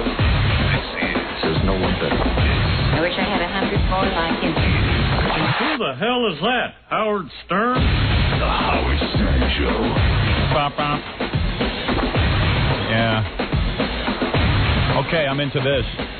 Hey, and after Buddy Foster, I got to tell you about what's going on here at CBS. We work for CBS now, you know. Yeah, Did you read about it? Did you read about it in the paper? Oh, yeah. You know that Mel is running all the O&O CBS television stations now? Didn't you say that was going to happen? Yep. And I'm glad, too. You guys sit by while these television guys screw things up. It's about time us radio people tell people how to run television. That's right. Yeah. We make profits. We make profits. Now the stock will skyrocket. You watch. I'll tell you, if it seems a little cryptic what me and Robin are talking about, I'll tell you about it. But Buddy Foster's been here a while. So his sister's Jodie Foster, the award-winning actress. It's always cool when a brother writes a book about his sister. Well, I was just thinking, if your brother was Mel Gibson, you'd write a book. Oh, if my brother was Mel Gibson, I'd be a lot better looking. There he is. This is Buddy Foster. That's not necessarily true. Hey, buddy. I'm looking you over to see if you look like Jodie. Go ahead. Yeah, you kind of do. Got the same face. Hey, buddy, you were on Mayberry RFD? Yeah, when I was a kid. Oh, no kidding. Yeah. I don't remember your character, but then again, I wasn't a big Mayberry RFD guy. I was like into the original. The original, the Ken Berry guy. I don't know, man. I didn't dig that. Right. Andy Griffith Show. Andy Griffith Show I dug, but Ken Berry, I don't remember. What were you, his son? He was the guy that was in F Troop. You played his son? Yeah. Oh, no kidding. Yeah. Oh, so did you make tons of dough doing that? Yeah, I did pretty good. You did? Yeah. So you got enough money now that you can live? No, when I turned 18, my mom spent it all. Oh, really? Oh, no wonder you're squealing on your sister. She's got no money. How'd your mom spend it? What'd you spend it on? Really nice furniture, great cars, diamond rings, I guess. Really? She outfitted herself. She did that when you turned 18? No, before. So it's interesting. When I turned 18, I went to court, and then they have this thing. Okay, you're man enough to have this now. Here you go, Mr. Foster. And I thought, oh, great, everything's going great. Yeah. And there was a $20-something thousand tax lien from the federal government on it, and another $3,300. How much money do you figure you made as a kid? Well, it was minus by the time I was. Yeah, but how much do you figure like you had totaled? It was about $400,000 before. No kidding. And if your mother had invested that's a lot of money. If your mother had invested it, you might have had a couple of mil. Could have, yeah. Yeah. Sure. You know, you put it in a mutual fund or something. Sure, why not? Well, a couple of technologies. Before you know it, man, you're worth $1.5 million. You never know. Live off the interest. Yeah, just live off the interest the rest of your life. Yeah. Unfortunately, I think if I would have got it, I probably would have... You would have gone through it because you did drugs or something? Yeah. Were you a drug addict? Yeah. Oh, yeah, so your sister's now screaming you're a drug addict, right? That's all right. She's got to be pissed off at you, man. I'd be so pissed at my sister if she wrote a book about me. I mean, this is it. Right. Well, no, I have a sister. Right. So, did you tell Jody you were going to write a book about her? Yeah, that's what's interesting. She made this big statement, and she was all upset. But when I was done with the manuscript, I gave it to him for editing, to go over it. Here it is. Right. If there's things you don't like or things you think are inappropriate, tell me, and I'll be glad to take stuff out? it.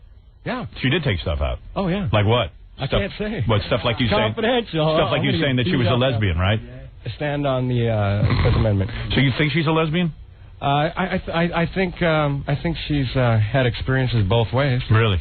Yeah, I see her show up at a... He says that she lived with a woman at some point. Like an older woman or something? Yeah, like 10 years older. Right. So you start writing this book... it appeared to be. I mean, it's obvious when people say, well, you didn't see between the sheets, but there's a little personality thing you kind of see, you know? So you grew up in the same house with Jodie Foster, right? You were like a real full brother to her, right? It wasn't like a half-brother situation. No. And like you guys hung out and everything. Were you pretty close? What happened to your dad? Yeah, we were real close. And my dad left home when I was about 4 years old. My mom and dad went through a divorce. Oh, they did? And then Annie Jo moved in. Annie Jo. Now, Auntie Jo was like your mom's lover, you say? Yes. No kidding? Yeah. So that had to be embarrassing, right? No, when you're a kid, it doesn't mean anything. What about when the other kids come over from school and they say, hey, what's the story here with your mom sleeping in the same bed with another woman? Did they start ragging on you? Well, they didn't see him in bed. That's why I think we called her Aunt Jo. Oh, I see. I see. So they never caught it. So no one ever really figured it out. No. Was she hot? Were they hot? Was your mom hot? Well, they were both... Pretty hot? No. Oh, they were fat? Yeah. Two fat broads living together. Well, that's what I see. You see him coming out of the shower in the morning, and, you're a little boy in an all-female family, see these two fat broads coming out of the... It's like... God damn, man. That's got to screw your head up. Well, yeah. I mean, it's interesting because... What about you? You're not gay, are you? No, but I probably should have been seeing that. Right, seeing all that. Nothing worse than seeing two fat broads showering together. I mean, I don't care if it is your... And especially your mom. Imagine I see my mom coming out of the shower with another woman. Jesus Christ. Pass the heroin. What'd you do, heroin? It ended up there, yeah. Yeah? I got sober in 1981. It's pretty tough. Shot up with a needle? Yeah, I did. Oh, no kidding? Yeah. That's always weird to me. Like, how do you get to the needle point, you know? Well, someone gave it to me, snorted it first. And the next thing you know, if you got that far, you might as well keep going. Yeah. And the whole time, were you friendly with Jody, or, like, have you been estranged? I heard you haven't seen her in, like, 15 years or something. No, that's not true. Oh, no? I heard it was like 15 times in so many years. Oh. That was Jody's statement. So you pissed, like, hey, why doesn't your sister just lay a couple of mil on you so you can live your life nicely? No. Shut you up. Yeah, right, shut you up. Why don't she buy you off? Yeah, no. So did your sister ever give you money or help you out?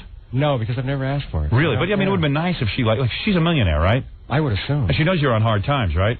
Well, I'm not on hard times. Are you a loser? I mean, you can't even get a job or hold a job? Oh, no, I have a big successful construction business. Oh, you do? Oh, yeah. Oh, so you got money? Oh, yeah. Oh, you got dough. So then why squeal on your sister? They're trying to... Because it's my story just as much as hers. No, it's not. And I have the right. But wait a second. Her picture's on the cover of the book. Yeah, no, that wasn't my choice. Oh, really? Yeah, I screwed up. But it's not really your story. It's really hard. The people buying it because it's Jodie Foster. Well, yeah, I think people will buy it because of that. But the story is family dynamics, and it's all of us growing up. It's really about, I mean, most of it's about our youth growing up and what it was like in a family. So how come the whole time you haven't seen your sister and stuff? Is it because she's being a snot because she's all of a sudden famous and everything? No, I have seen her. It wasn't until I gave him the manuscript originally and told him I was doing it, then the next thing you know, it was like, Mom got in the picture, and everybody kind of cut me off emotionally and didn't want to talk to me. Really? And you said, hey, screw them, man. I'm writing this thing. Yeah, that gave me even more of a reason. Really? Yeah. Yeah, I would think that maybe you'd want to have that attachment to your family, but you said, hey, they're not giving me all that much support anyway, so I might as well screw them over. What's the big deal? Right. So you wrote the story. Yes. And you sent it to Jody. Yes. Jody gets this thing, goes ballistic. Right. Now she wants nothing to do with you. But she sends back an edited transcript and takes some stuff out. Right. Okay. And then you say, hey, did she call you and say, don't, please, I beg of you, don't put this out? No. She didn't? No. She just said, I would prefer that you not. How do you feel that she's going around bad-mouthing you now?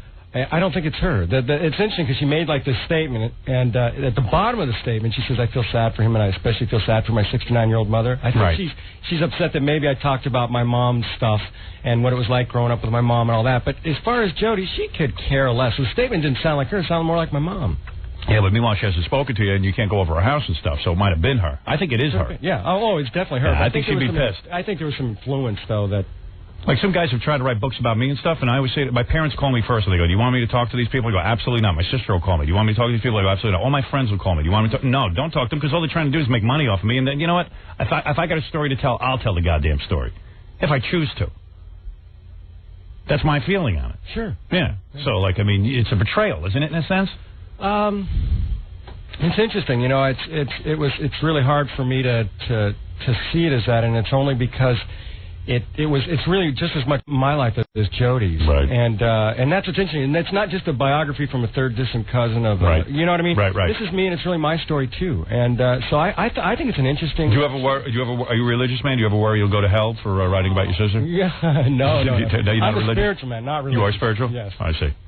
Wow. Religious? No. So, okay. So you're growing up with Jodie Foster. She's a little piece of ass. She's pretty attractive growing up, right? Well, you know, brothers don't see it that way. You know, all really? sisters look like mutts to you, especially when you walk around. Yeah, you know, those things they use in the toilet next to you. And so when she gets the taxi cab driver, remember the Taxi Driver movie? Yeah. Did you get all jealous and everything because her career was taken off? No. Have you ever been jealous of your sister? No. No? No. I mean, you were doing acting. You were doing Mayberry RFD and all that stuff. But then when your acting career started to dry up and all of a sudden she became the great Jodie Foster and all these movies and stuff, was there some sibling rivalry?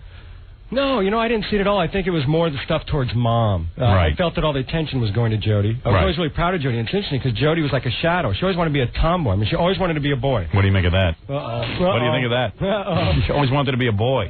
So she followed me everywhere. You know, here I was, her older brother, and she kind of followed me into the interviews. This is how she kind of got into it. And it is hard being an older brother and your young sister is more successful than you. True or false? Sure it is. It is hard. It is very hard. It's difficult. Yeah. Well, it was very interesting that he should say that because whenever I see Jodie Foster in the movies or on TV shows when she was young, I say, that's a perfect tomboy.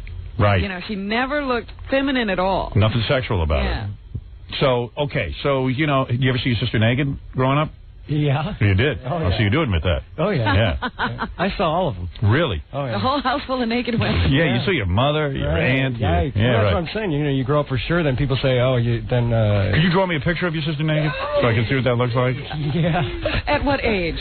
So did your mother push you into show business? Is that what it was all about? No, it was me. My mom was having really, really hard financial times. My dad had left, and there was a neighbor that was doing commercials, so I knocked on the door, and I said, I'm going to be the next big child star, so let me in, and who's your agent? And that's really how it started. Right, and then you got work. Yeah. And your mom certainly took advantage of it, according to what you're saying. Was she like a stage mom, or did she became that, I think. Yeah. All of a sudden, there was something there. Yeah. So, yeah, she did. And what about when Ronald Reagan was shot by Hinckley, and Hinckley was talking about he did it for Jodie Foster and all that stuff? Were you still in Jodie's life during all that? Yes. Was Jodie totally freaked? Yeah, and she didn't talk to really, and even family members. She really kind of isolated herself, so it was obviously she was extremely freaked over it. And I think anybody would go through that. Yeah, right. So did you help her through that and everything? Not really. It was really more she wanted to do everything on herself. On her own. Did Hinckley? She was at Yale by that time. Right. Yes, exactly. Did you go to college? I eventually did after I got sober, yeah. But not Yale? No, the School of Hard Knocks. Oh, really? Yeah. You go to bad school? Yeah. Yeah, I mean, what a drag to have a sister who not only is a famous actress, but also goes to Yale. What a show-off. No wonder you're writing books. Yeah. You're all freaked out. Hey, wait a second. What about me? What about me? Then she goes off and she wins Academy Award. Yeah. Pass me the heroin. Yeah. You know, but seriously, if Jodie said to you, hey, don't write this book, I'll give you $1 million not to write this book, would you have done it? No. You would not? Nope. You would not have taken the $1 million? No. Really? Yeah. No way. Do you feel that your sister has been ignoring you and should have had you in her life? No, she really hasn't been ignoring me. It wasn't until we recently did the book. I think the biggest thing that comes through everything that I've written is the stuff that I had, the growing up, the parental stuff that we both did. And it's interesting because it shows the two parallels. One went to one extreme, the other went to the other extreme. So there was really no middle ground for these kids. So so when you are growing up and stuff, and you start to see that your mom is dating a woman. Mm-hmm.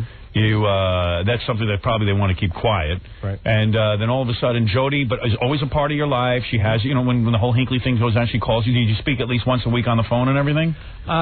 We did just before she went to Yale, and then after, it became less and less. As you start getting older, I mean, how often do you get with your siblings when you live in different parts of the country? Right. And, yeah, you try to avoid them, actually. Exactly. That's it, yeah. So, well, Robin, how often do you see your siblings? Never. Never, okay. So there it is. So then as time went on, you said to yourself, hey, wait a second, man. If I want to write this story, what's the difference? Jodie isn't in touch with me anyway. Yeah. Well, there it is. Now, if to other celebrities listening, you better stay in touch with your siblings. Call your siblings. My sister and I are always in touch. I have her over the house all the time. That's why you don't see any books coming out of Ellen Dunn. You know what I'm saying? Do you talk to her once a week on the phone? Pretty much. I talk to her. I keep in touch. I said once a week on the phone? No, not once a week. All but, right. you know, we see each other, a couple of times a month. Family things. We do family things. Right. See? Yeah. This is a fine lesson to everybody. Yes. Well, I know if they invite me over there for Christmas this year, I'm definitely taking the bulletproof vest just in case. Well, you will not be, but I don't think Jody will ever have anything to do with you again. True? No, I don't think so. I think I think she will. It's my mom. My mom's a little tough. She is. Yeah, and it's interesting because everything I wrote about Aunt Jo still around? Everybody that's been in her life, including Aunt Jo, Dad, all the people that kind of said, "Hey, wait a minute." Boom, they were given the major act. So really, yeah, it's So Aunt Jo's still in your mom's life? No, she passed away sometime. Oh, she did. Cancer, yeah. Oh, I see. Did you love Aunt Jo? Oh, dearly. Oh, really? Oh, yeah. Oh, you did. Sure. Oh, okay, all right. She was another parent to me. Wow, it was cool.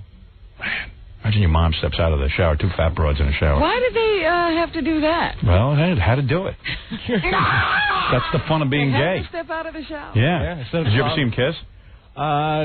No, cuddle a little. I think. Cuddle? Yeah. You ever see them in bed together?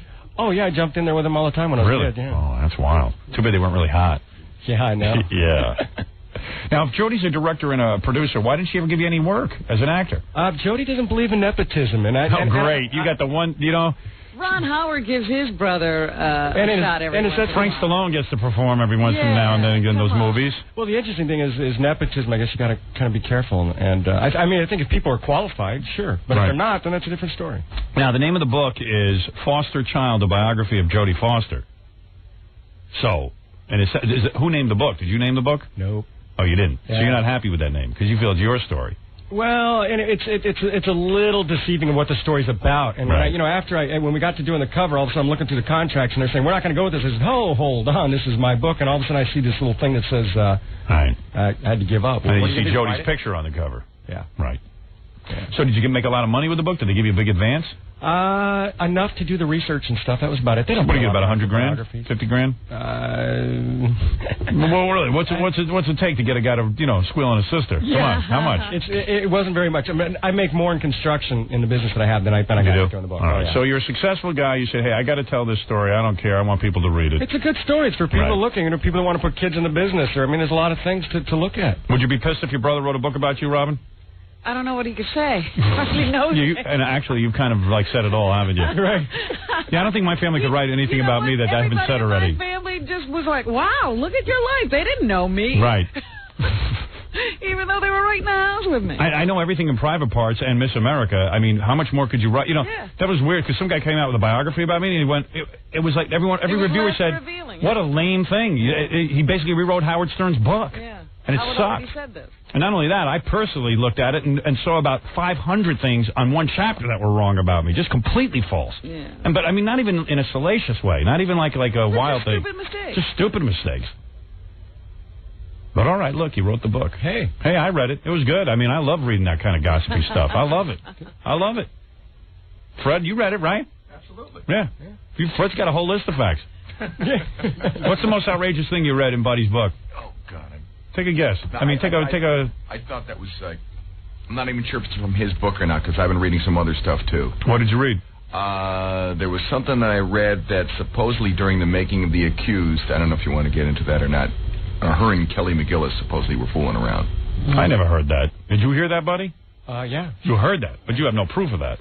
No. Right. Everybody heard that. Yeah, but except me. I never heard that. But I mean, that's I heard that. That was a major rumor. That's like the Richard Gere hamster story, though. But seriously. Yeah, exactly. I mean, there's no definite. Are you comparing Kelly McGillis to a hamster? Yes. Quite frankly, I am. Yes.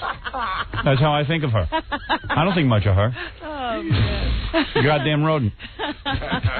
Well, Buddy Foster, the book is called Foster Child, a biography of Jodie Foster. It's out in the stores right now. I hear you've been urging her to come out. Urging her? Yeah. Yeah. What's that all about? What's up with that? It wasn't me. But do you think it's wrong to say about your sister that, hey, maybe she wants to keep that private if she is going both ways? It's just an assumption. It's like, I tell everybody else. If I think you're lesbian, I think you're a lesbian. Or right. you think you're, so what? Who cares? There's no big deal. Well, It's her story to tell, though. No, but that's why I said I assume. Oh, yeah, I see. I assume. I mean, the only person who would know the facts is in the book. There's some pictures. Why do you assume that she's a lesbian, though? Have you actually seen her with other women? Well, that one relationship 10 years ago, and then one time I was at her house like 2.5 years ago. And that's a relationship you do write about. You say, hey, 10 years ago she lived with a woman. It looked like there was something happening here. There was a one-bedroom apartment, you said? Yes. Did you ever smell her breath? What's that got to do with You it? can tell if a woman's been with another woman. You just take a whiff. Come here, Robin. I'll tell you if you've been with another woman. And then there was No, seriously, did you ever, like, in other words, when you say, a lot of girls have roommates. Sure. It's no big deal. Lots of girls live together. One bedroom? Oh, they only had one bedroom? Well, yeah, it was... Well, a lot of girls have low-budget roommates. They don't have a lot of money. So you went over to visit, and you see one bed, and but you never saw them kissing or anything, did you? No, just kind of, petting, I guess, or whatever. Oh, feeling each other up? Well, yeah, almost. Really? Close. Like all over each other? Well, knee over knee, just kind of, holding on. And... Some girls do that, though. Yeah, this is true. That's why I said I assume. Yeah, right. Some girls. What kind of... Strippers. But then there's Strippers do that all the time over at Scores. But the interesting thing is not even that. The only reason I really assumed is because she looked like Aunt Jo. Right. So that's when I said, it was a fat broad. Yeah, she wasn't like real. Wow, that had to be disappointing. You were going over to see some hot chicks. That's what I thought. Right. I was getting over there to fantasize about what the two were doing, but it didn't. What Does Jody have big breasts? I can't tell. She wears like. No, I don't. She doesn't, right? No. She should get implants. They're weird breasts. Remember, you could see them in that movie Now. Yeah, I saw her breasts in Now. Yeah, they weren't that good. In fact, Buddy has nicer breasts. Ooh, thanks, Al. You look pretty good to me. I'm just glad you're not my brother. Yeah. I don't want you writing about me. But then again, I have nothing to hide. Yeah. Except the fact that I live with a man. But there's nothing going on. And you have one bed. Yeah, no big deal. And we fondle one another. But that's not gay, is it? Knee over knee. Yeah, right. But you're proud of your sister. Very proud of my sister. Yeah, she's done a great job. Do you want to give a message to your sister? She's probably listening this morning. Probably has her attorneys rolling tape right now. Do you want to say anything to Jody right now? Do you want to say you're sorry? Do you want to say, hey, honey, I want you back in my life? Or, hey, baby, let's boot the Doojay together? Whatever. I don't know. Whatever it is. Bite me. No. Oh, really? Okay, there it is. Bite me. Is it really bite me? That's no. the message? Now, when he got into his drug situation, was he still around the family? Oh, yeah. Did you ever steal money from Jody? Never. Never? From your mom? Nope. You had every right to if she stole from you. Yeah. I worked. I worked my way... the whole time you did heroin, you worked? Oh, yeah. I applaud that.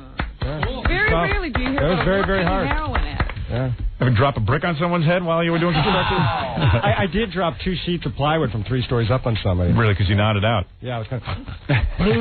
That's kind of a dangerous job to have when you're on heroin. But you can't function on heroin and you get through it all. Well, that's what happens is that, and it's unfortunate, I guess most people like myself, you first start taking it, you think you're in your mom's womb again, and then the next thing you know, all you're doing is taking it to just feel normal. Right. But you were able to go to work and do a 9-to-5 job. Yes. So what would happen? You would do the heroin, you would go to work. How much money would you spend a day on heroin? Well, it's interesting. I've heard obviously worse than, as far as I got. I'm not a real big guy, but I probably spend at least $125 a day. $125 a day? Yeah. Oh, so you can cover that with a construction job. Sure. Yeah, because, you see a lot of these guys on heroin who, completely fall apart. Yeah. But there's a lot of guys, I think, who just, make a lot of money. Not a lot of money, but a good middle-class income. It's increasing among the yuppie population. Yeah. So you got a lot of guys in suits doing heroin. Right. How many times a day would you shoot up? Probably 3. 3 times? Yeah. And after a while, it's just, what happens? You just nod out, take a little siesta, and then you're right back on the job. What makes you take the next hit? Do you get sick or what?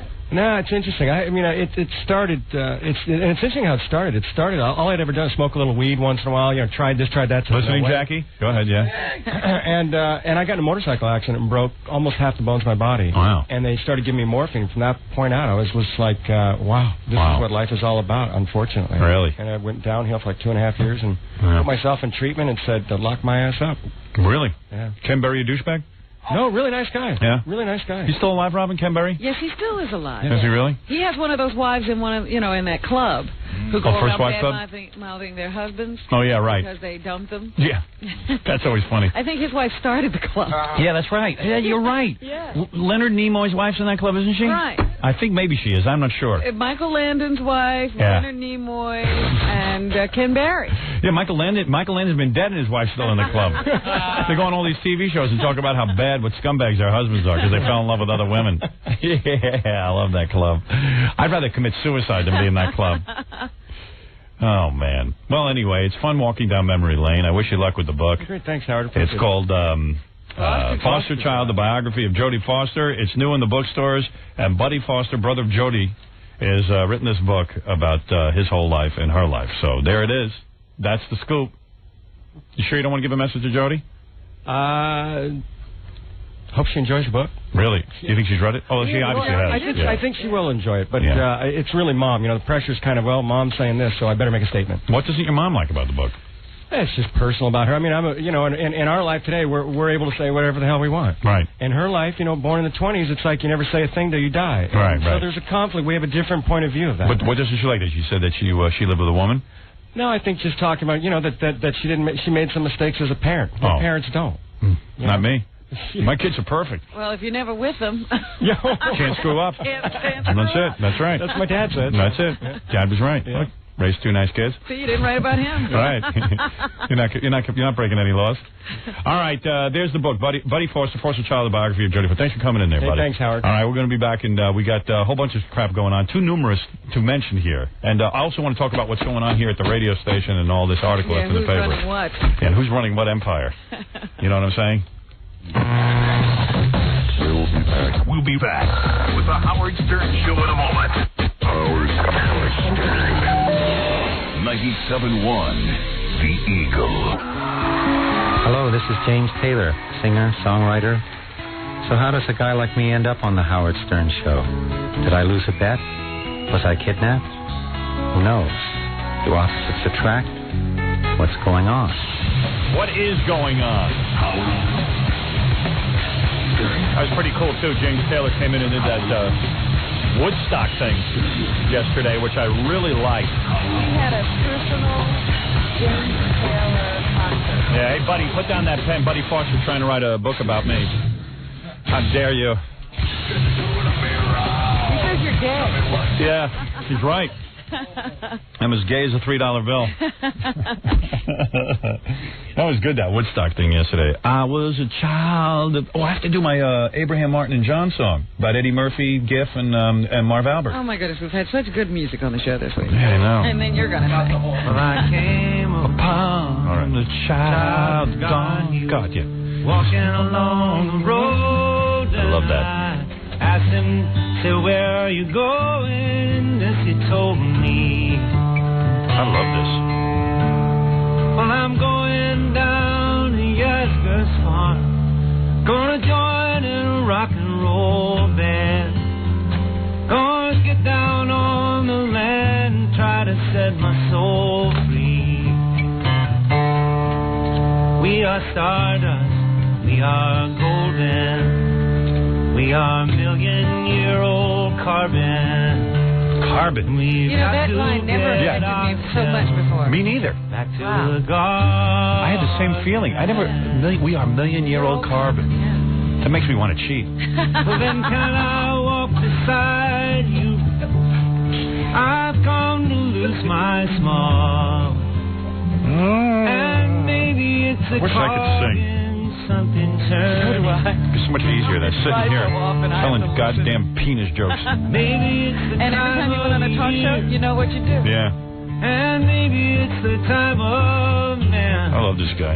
And I don't know who I am, but life is for learning. Yeah.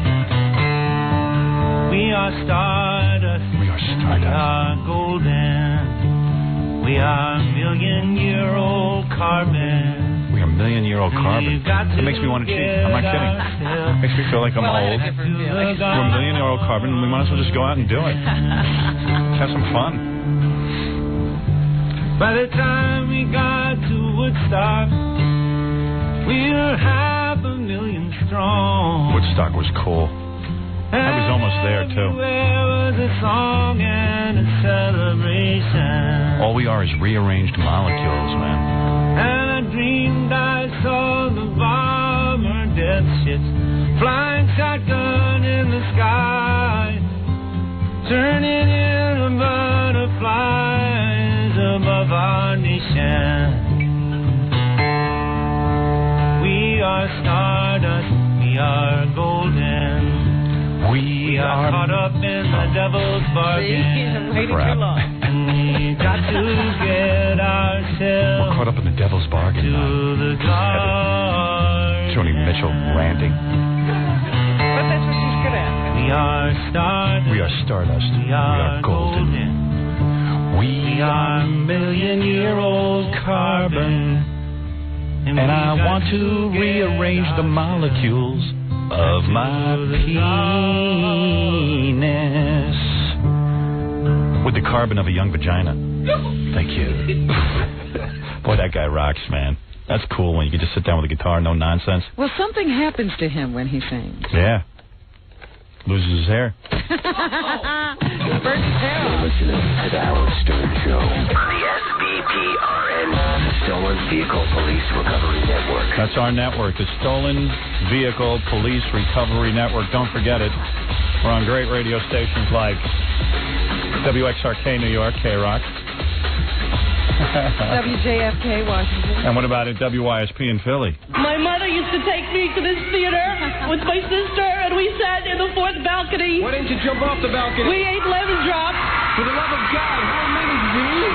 And we watched the Nutcracker Suite, the Christmas show. Anyone ever tell you you have a big fat head? And I feel as though she's guided me in my life. Guided you where? To Dunkin' Donuts? To Merv Griffin and Mike Douglas, who made a show that I'd watch with my mother and my grandmother. Pervert! And to my sister, who I love more than anything. I thank you all very much. Yeah, shut up. Shut up! Pretty good. God's sake. Yeah. Crackhead Bob's standing by. He's waiting to play the Mike Walker game. We haven't been able to track down Mike Walker, though. Did we ever play that game with Crackhead Bob before? No, his first time. Oh, boy. He's very good at it, though. I can tell just by the way he is. So here's the deal.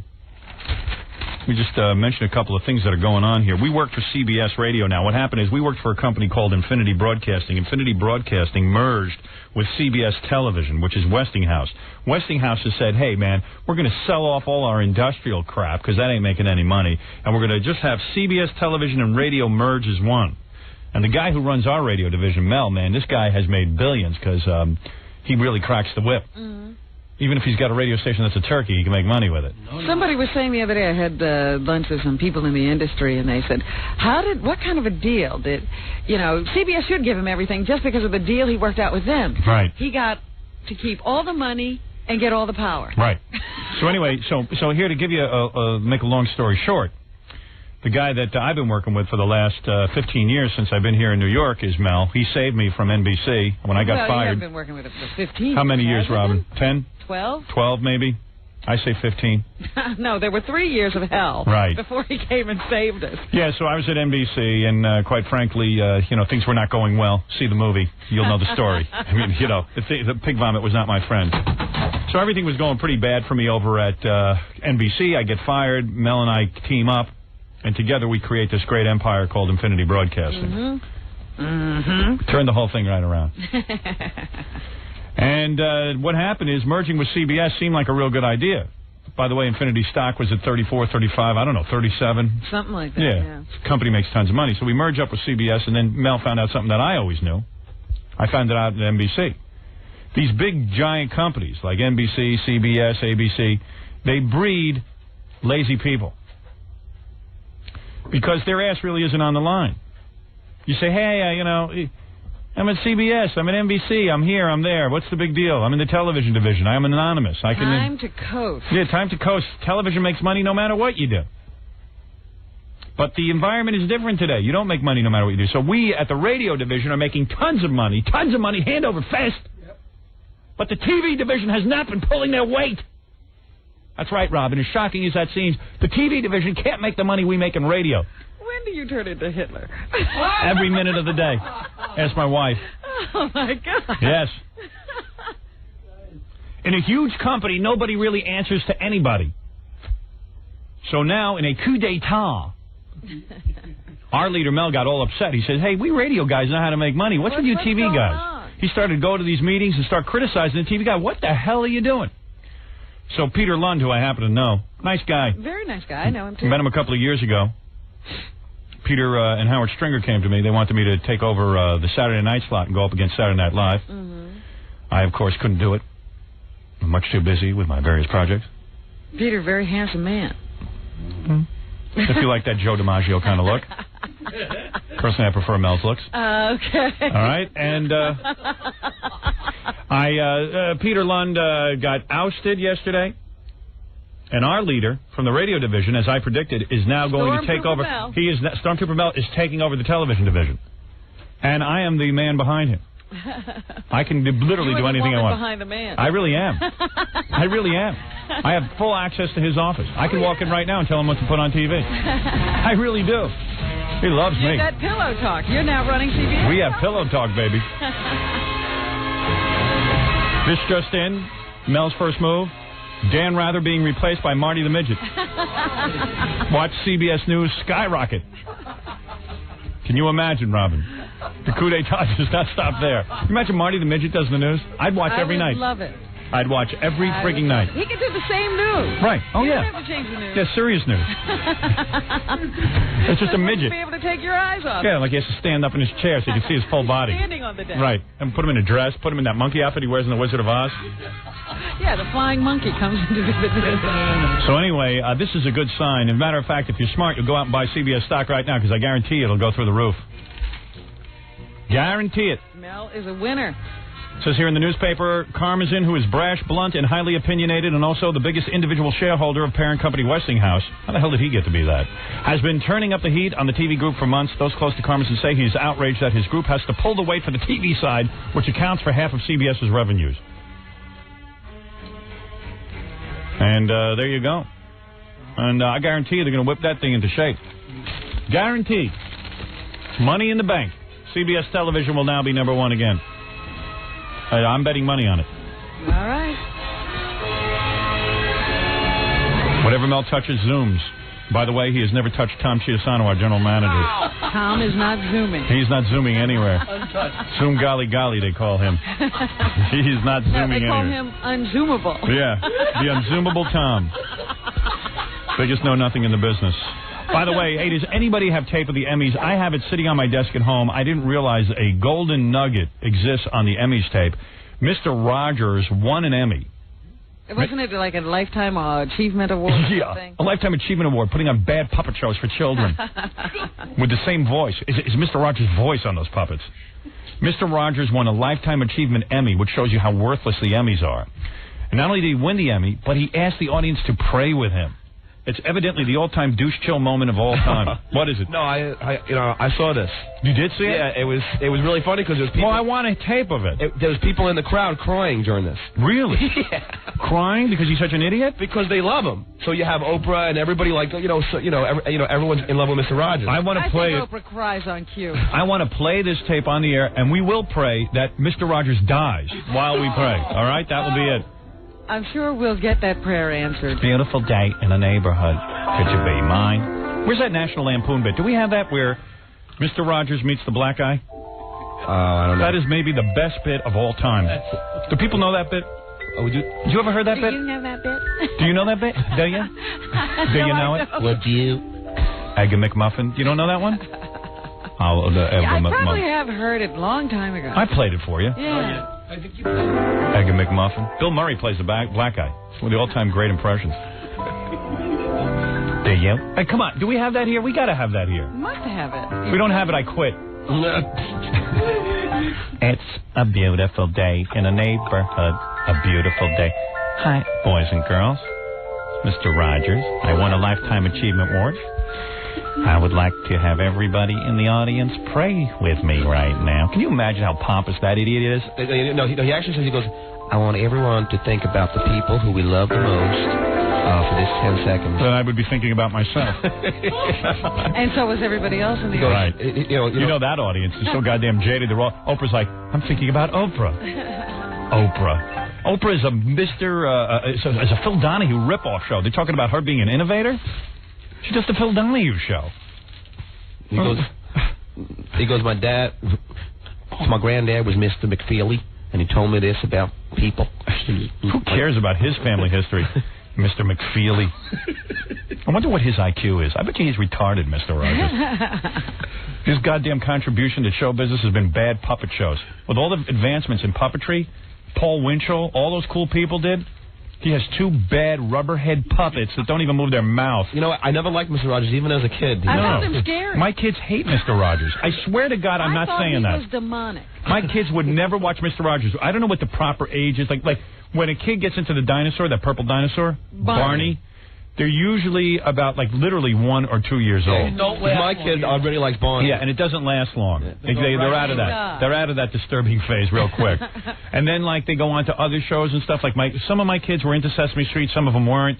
But universally, they all reject Mr. Rogers. And who is watching that program? Nobody. It's public television. How much do you think he makes for that show? How much do you make? Nothing. Right. That's exactly what he makes. Like you, he's borderline retarded, I think. Thanks. Unbelievable. I don't know, man. Mr. Rogers. With that ratty sweater. Right. Moth-eaten. Moth-eaten sweater. I think that's really his clothes. He used to change into sneakers, but he never did anything. No. Never did anything athletic. No. Quite frankly, I think he's very feminine. I don't want. If I had a son, I wouldn't let him watch. Inviting all those men in through the back door. Right. Would you like to come into the back door? It just felt unhealthy that It did. Maybe you men ought to come in through the back door. You got the record album, Kat? Would you? Let me see. Give it to me. I know the whole thing. Never mind, Fred. You give that to Fred, it'll disappear. Yeah, give me that. Yeah, I'm going to play that bit. Hey, how do we play a record? Uh-oh. Do you have a turntable in here? I think it's underneath all that. Somewhere in let's get Scott. Johnny boy, why don't you clear that all off? All right. All right, I think I can play this. Hold on a second. Let's see. Mr. Rogers bit. Perrier Junkie, At the Bar, What is God? Here's the original Fart Man thing. Discoleptic, Steak, The Sounds of Physical Love, Gay Alliance. No, that's not it. It's on Radio Dinner, isn't it? No. I got Radio Dinner. Is it there? Oh, please be here. Oh, man. No. I thought it was on Radio Dinner. Is it called Egg McMuffin? No. Egg McMuffin? It's like a Mr. Anybody know what it was called? Yeah, too bad I don't have this. Why do we always have every lame thing, but we never have the cool thing? I know you've played it. Yeah, I think you've called. Well, I think this is it. What were you expecting? Rock and roll. Let's see. No, guess not, because there's no mention of Bill Murray. This is when I became a Bill Murray fan. Gay Alliance is pretty good, even though Chevy Chase is in it. Well, I don't have it. That's all the National Lampoon albums we have? Yeah, sure. Sucks. This sucks. Now I'm in the mood to hear it. Oh well. And you know what? You know me. I'll keep staring at these albums until trying to make it happen. I'm trying to make it happen. You're gonna wish it onto the album. Yeah, I just keep staring at the album like the bit's gonna suddenly appear on there. Crap. Could it just be that you don't know the name? I would know it if I saw it. I don't know what they exactly call the bit, but I know it's not. I know it's the last one on one of these sides. Well, why don't you just play the last one? What are the choices? Yeah. Right. Here, John. Whatever your name is. One of you guys. Just play the. Look at where the turntable is. I can't even reach it. It's B position over there. B position. Here we go. Where is it, Scott? Where's the turntable? Don't keep me guessing. 5 engineers to what? play the record that Over there. It's a 900 stupid thing. Over there. It's 900 buttons. No, that ain't. No, that ain't it. It's not there.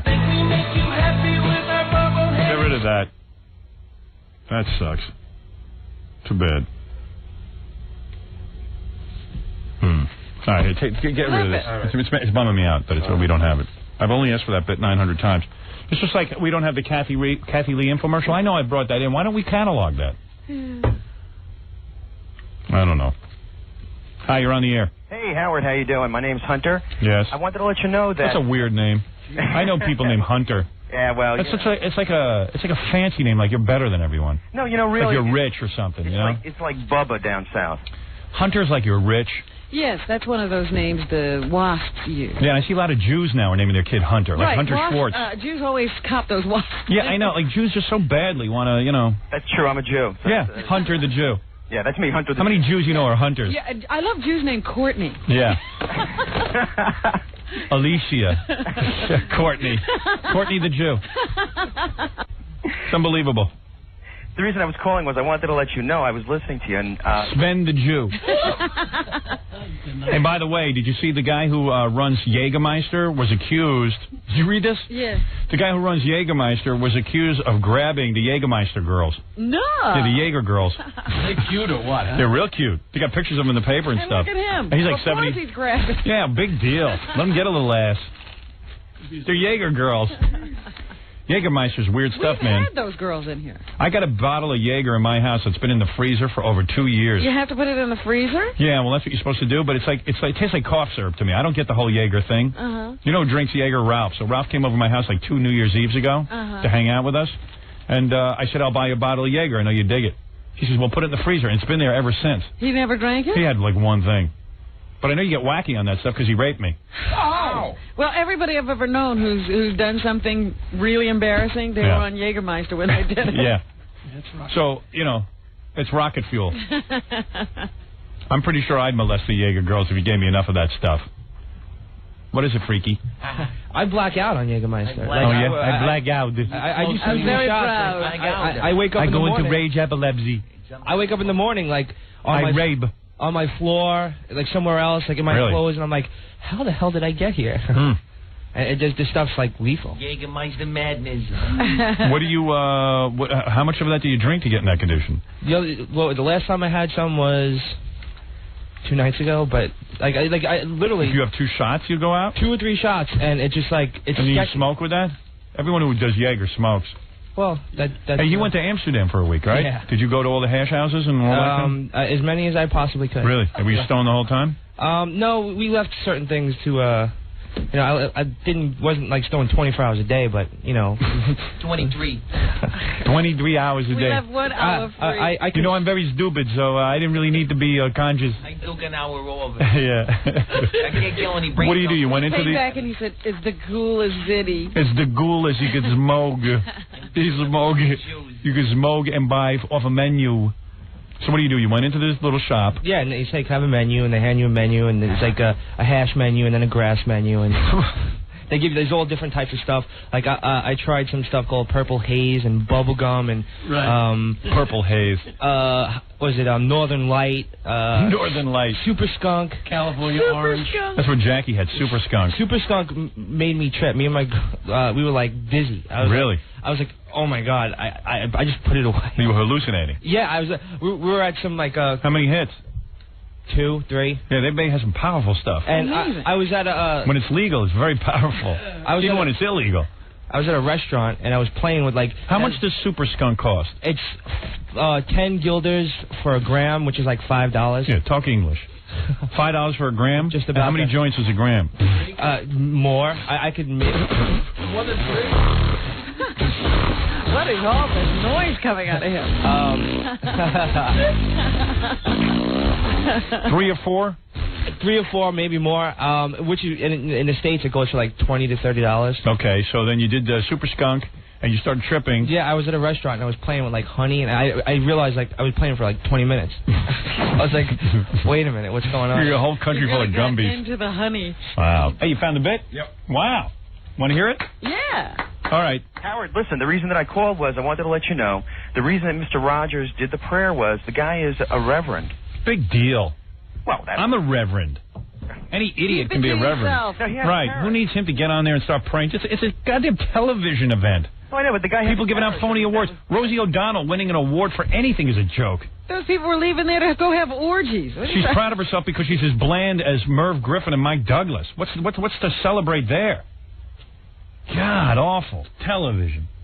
You know, she's making like $34 million a year with that thing. Those talk shows seem to be a license to write checks. I got an offer out to me now to do a syndicated talk show. I'm thinking of doing it just to get I want to get the $34 million. Yeah. And I'm not even going to do anything. I'm just going to go on there and be Merv Griffin and Mike Douglas. I'm going to be bland. And people will love you. I mean, why bother even trying when you can make so much money being a jerk? Hi, everybody. Boy, I had a wild night last night. My wife and I went to the opening of Cats, and the cat uniforms were marvelous. You never saw anything like it. My first guest today is James Brolin. Hi, James. I understand you got engaged to Barbra Streisand. Congratulations. How exciting for you. Not, hey, James, man, what are you, a gigolo?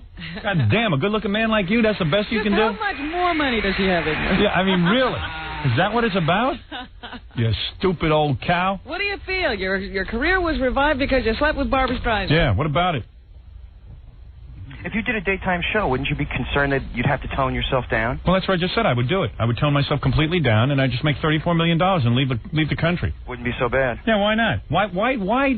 Sometimes I ask myself, why do I have to be the scumbag of the earth? Why do I have to be why have I designated myself the outlaw? You're not an outlaw. You're just the guy that's... Oh, please, travel around with me one day. You walk into a room full of people and tell me how it feels. But I don't know, man. How do you sell out like that? Yeah, you know, the whole time I was watching the Entertainment Tonight wrap-up of the Emmys, I was like, those people think we're scum. Yeah, I know. They all hate us. And Mr. Rogers is praying, and it's all phony. You know, they're all standing there. People are interviewing them about Kathy Lee, and they're all saying, we are very supportive. We think she's a wonderful woman. Yeah. And all of you should think about the questions you would ask her if she were here tonight. Yeah. All right. Do you swallow? Yeah. Yeah, I don't think people think you're scum. I think people are jealous. What is it, Gary? I want to make sure this is the right thing. What's the track? It's called Mr. Roberts. There's two bits. That's it. That's it. And I queued up the first. They had to call it Mr. Roberts so Mr. Rogers wouldn't sue. All right, you ready? It's a cool bit. A lot of people know this bit, but... That would be turntable 2. It's always good to hear it again. That's turntable 2? It's turntable 1. I guess maybe there is only one. Yeah. There's only one turntable, Baba Booey. Sure. So special. You didn't do such a good job. Baba Booey. Queuing experience. No, listen. Time you. Aim up. Emergency rate once. It's the coolest bit, isn't it? It's too early for me, man. You're easily amused. You egg and McMuff. Cheese Pranish. Oh, man, I just a happy ending. We got ripped off by a record company. We'll be back with the Howard Stern Show in a moment. Howard Stern. Eagle. It's Deuce Chill time with Ed McMahon. Dennis Miller's doing okay. Somebody else who's doing okay, Ed, is on the phone with us right now. As a matter of fact, we were talking about him a second ago. He called in. I believe he was a Star Search loser. Is my caller here? Yeah, hi. How you doing? Losers. Jim. Hi, Ed. How are you? How you doing, Matt? I'm fine, Jim. How are you? Do you believe this guy, what's happening to him? You actually lost on Star Search? I lost. Well, you don't lose. He was in competition and someone else exceeded his performance. How's that? That's right. Yeah, okay. What did you do on the show, Jim? Well, I did a comedy routine. Hey, Ed? Yes? Howard Stern says you're a fat pig. Is that true? No. That's what he thinks about himself. Well, you're a fat pig. Yeah, okay. Apparently that's not Jim Carrey, and we apologize for that. All right. I knew that was going to happen. It's okay. That is apparently an imposter, and every once in a while that happens again. We apologize for that. The thing about that that's great. What? They know they're an imposter. They know how dumb that was. I can't understand. They carry that to their grave. You are correct, sir. The Howard Stern Show, home of the professional phony phone calls. They carry that to their grave. Wow.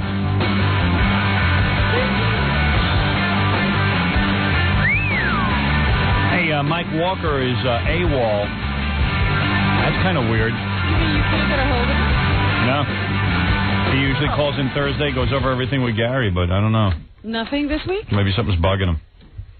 What? Sometimes he complains I get to his segment too fast, I go through it too fast, or sometimes I don't put it on in the right hour, but maybe he's all ragged out or something. Or maybe Wouldn't he tell you if he had a problem, or is this a strike? What do you say? I don't know. He's not here, but Stuttering John is going to fill in for Mike Walker. He's putting together the segment right now. Boy. Because Marty the Midget's here and Crackhead Bob's here. Yeah, we have all the players assembled. Hey, here's that Hanson song. You know, these kids are... One's 14, the lead singer's like 12, and the drummer's 11, and they're all brothers. And I swear to you, this is a true story. I'm watching this video at home, and the kid's singing. I thought it was a chick, and I'm going, man, she's really cute. It's hard to tell. I don't know what those parents are doing for these Hanson brothers, but I don't know, man. They might be growing up kind of effeminate.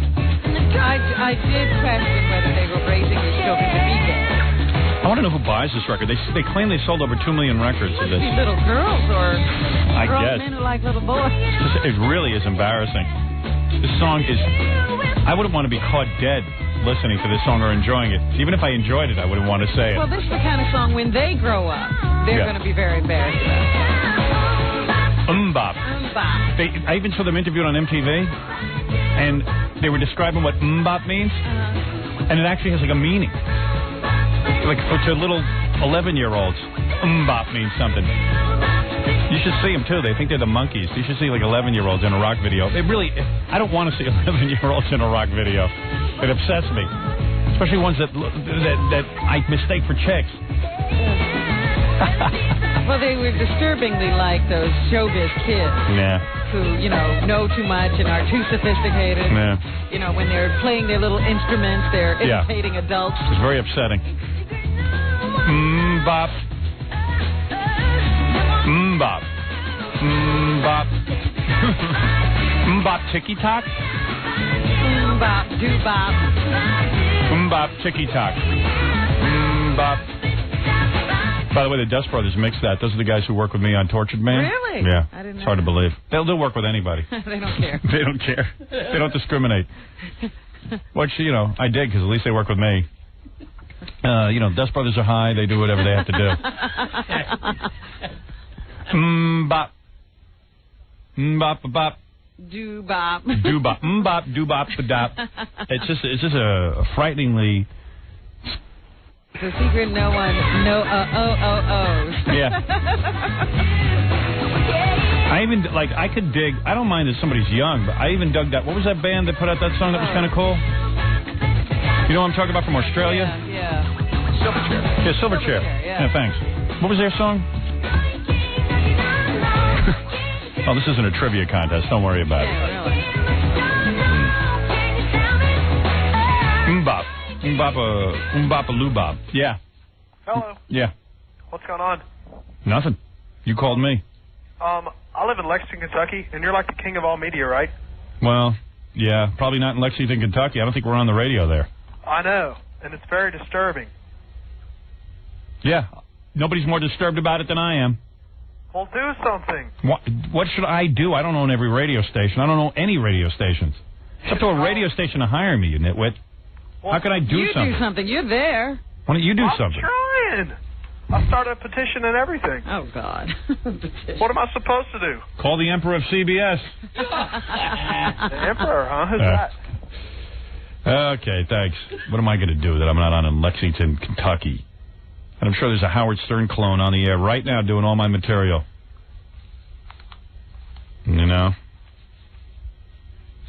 We had a chick on the phone who claims her dad had an affair with the girl that Marv Alberts accused of biting, but I don't know. She kind of was... Who knows if that's real, Hey, now. So she hung up already. Bring in Crackhead Bob and Marty the Midget. We'll play the game. It's not going to be the same. You didn't tell me that Mike Walker was AWOL? complaining. He really wasn't complaining, but I said to Gary, what do you think it is? He goes, well, maybe, because Mike said to me the other day, Howard rushed me through my segment. Wow. I mean, I keep it moving. Oh, hey, Marty. Where's your other half? I got to tell you about Crackhead Bob. What about him? When he's sitting in the green room, he's almost like in a coma. That's it. Yeah, well, what's he going to do? He is in a coma. It's like he's unplugged. Yeah. Yeah, it's like somebody didn't put in his battery. Oh, yeah. It's hard for him to talk, Robin. The guy had multiple strokes from crack. But he sits there, his eyes are half open, he's, slumped over in the chair. Yeah. Is that the way he is most of the time until we see him? That's the way Fred is. At least Crackhead Bob has an excuse. He did crack. Come on now. And Crackhead Bob has all those bad tattoos of Baba Booey and Jackie and me and you on his arm. This is bumper sad. Stickers, everything. Yeah, all his tattoos are bad. Come on. You have the worst tattoos I ever saw. Okay. Crackhead Bob is cleaning up, though. He's making tons of money. Anyone wants to laugh at him, go ahead. But meanwhile, he's got a girlfriend. He's moving in with her. Yep. I hear the police are at your house, like, a lot. Why? What? Because you get into fights with your girlfriend? No. Yelling and screaming at each other? No. Not true? No. That's what I heard. No police calls? No. Some cop we know says he's always called in on you guys. No. No, not the case? Did you guys always play loud music and stuff? And I've told you, me. you do play loud music? Oh, yeah. And the all cops time. come and tell you to lower it? No. Never? No. You don't beat your girlfriend with your dead arm? No. What is it, Ganji? My cousin's a Suffolk County cop, and he said that he's been called to a couple disturbances. One was Bob was outside of Boston Chicken. Were you outside of Boston Chicken? With his girlfriend. Did you get into an argument with your girlfriend? No. So maybe it's a different guy. No. Is there a crackhead Bob impersonator? I don't know. Maybe, but not me. Not me. Well, he knew your name. Your real name? Yeah. And he said that you were showing you were showing him the tattoos. Maybe, but not fighting. No. No. Not fighting. You weren't fighting outside of Boston? That's crackhead No. Bill. Were you in trouble with? Did the police have to come and visit you within the past month? No. Have you talked to a police officer within the last month? Yeah, all the time. Did they come to your house one time for an argument? Your No, roommate? not me. Not me. Upstairs. Oh, upstairs. Were you involved? Oh yeah. You were involved in it. Yeah, because of that. Denise. Is that your girlfriend? No, Denise is upstairs. Who was married. Now the doors. Yeah. And? So in other words, the police have been to your place, but not for you. Yeah, but not me. Not me. Not me. But you were involved. Not you? Only because it's upstairs. You were involved. Only because it's... So you're not involved. It's only because it's upstairs from you. That's Yeah. the only involvement you have. Yeah. So the police Not say, hey, me. did you hear Not noise? me. Right. Not me. They talk to you about upstairs? Yeah. Oh, okay. All right. Imagine the poor cop has to take a statement. Imagine how good Marty the midget feels that he's in a room and for once is more normal than somebody. Stands tall. Right. Yeah. So the cop takes a statement from you? Not me. Not me. I was just... Well, they have to, but the cops talk to you, right? Yeah, only because Dick. I mean, You calling the cops a dick? No. One minute. Denise and Dick was fighting. Fighting. Oh, okay. And They had a loud argument. Yeah. Oh, okay. That's All right. it. Not me, though. Not Did me. you call the no cops? Boston Chicken? No. Who do you think called the cops then? If not I you? don't know. Not me, though. Because he can't even dial the phone. Yeah. He's like an eggplant. No. We got an eggplant living downstairs. And you're with your girlfriend, and I hear you having a lot of sex and everything? Yep. Are you able to get it up now? Yep. No problems? Yes. Liar. You have Liar, problems yeah. sometimes. No. Yeah, okay. No. Did she tell you to stop saying that? What? No, me. Because we could tease him, call him a fag.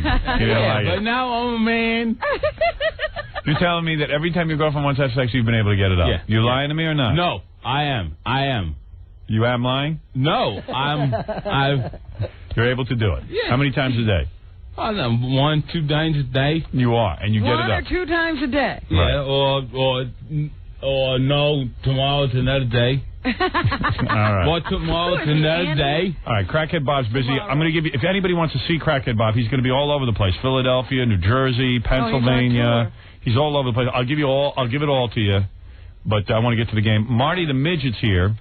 Marty's on Broadway right now. Marty the Midget, who goes to Scores, I hear at least 3 times a week. Is that true? Yeah. You tell the truth. Do you go there? You hang out there, right? I go there every once. You enjoy looking at naked women. There's no problem with He's that. a married man, isn't he? Well, close to it, yeah. Marty's a wallflower. Yeah, Crackhead Bob's. It was your sister that got to a fight with your old boyfriend. Thank you. All right. Not me. All right. Fine.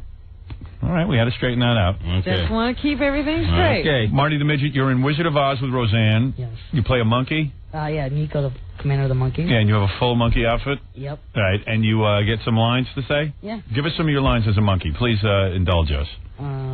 Quickly. She says, bring Dorothy and the dog to the castle, and I say, you to the castle? You to the castle?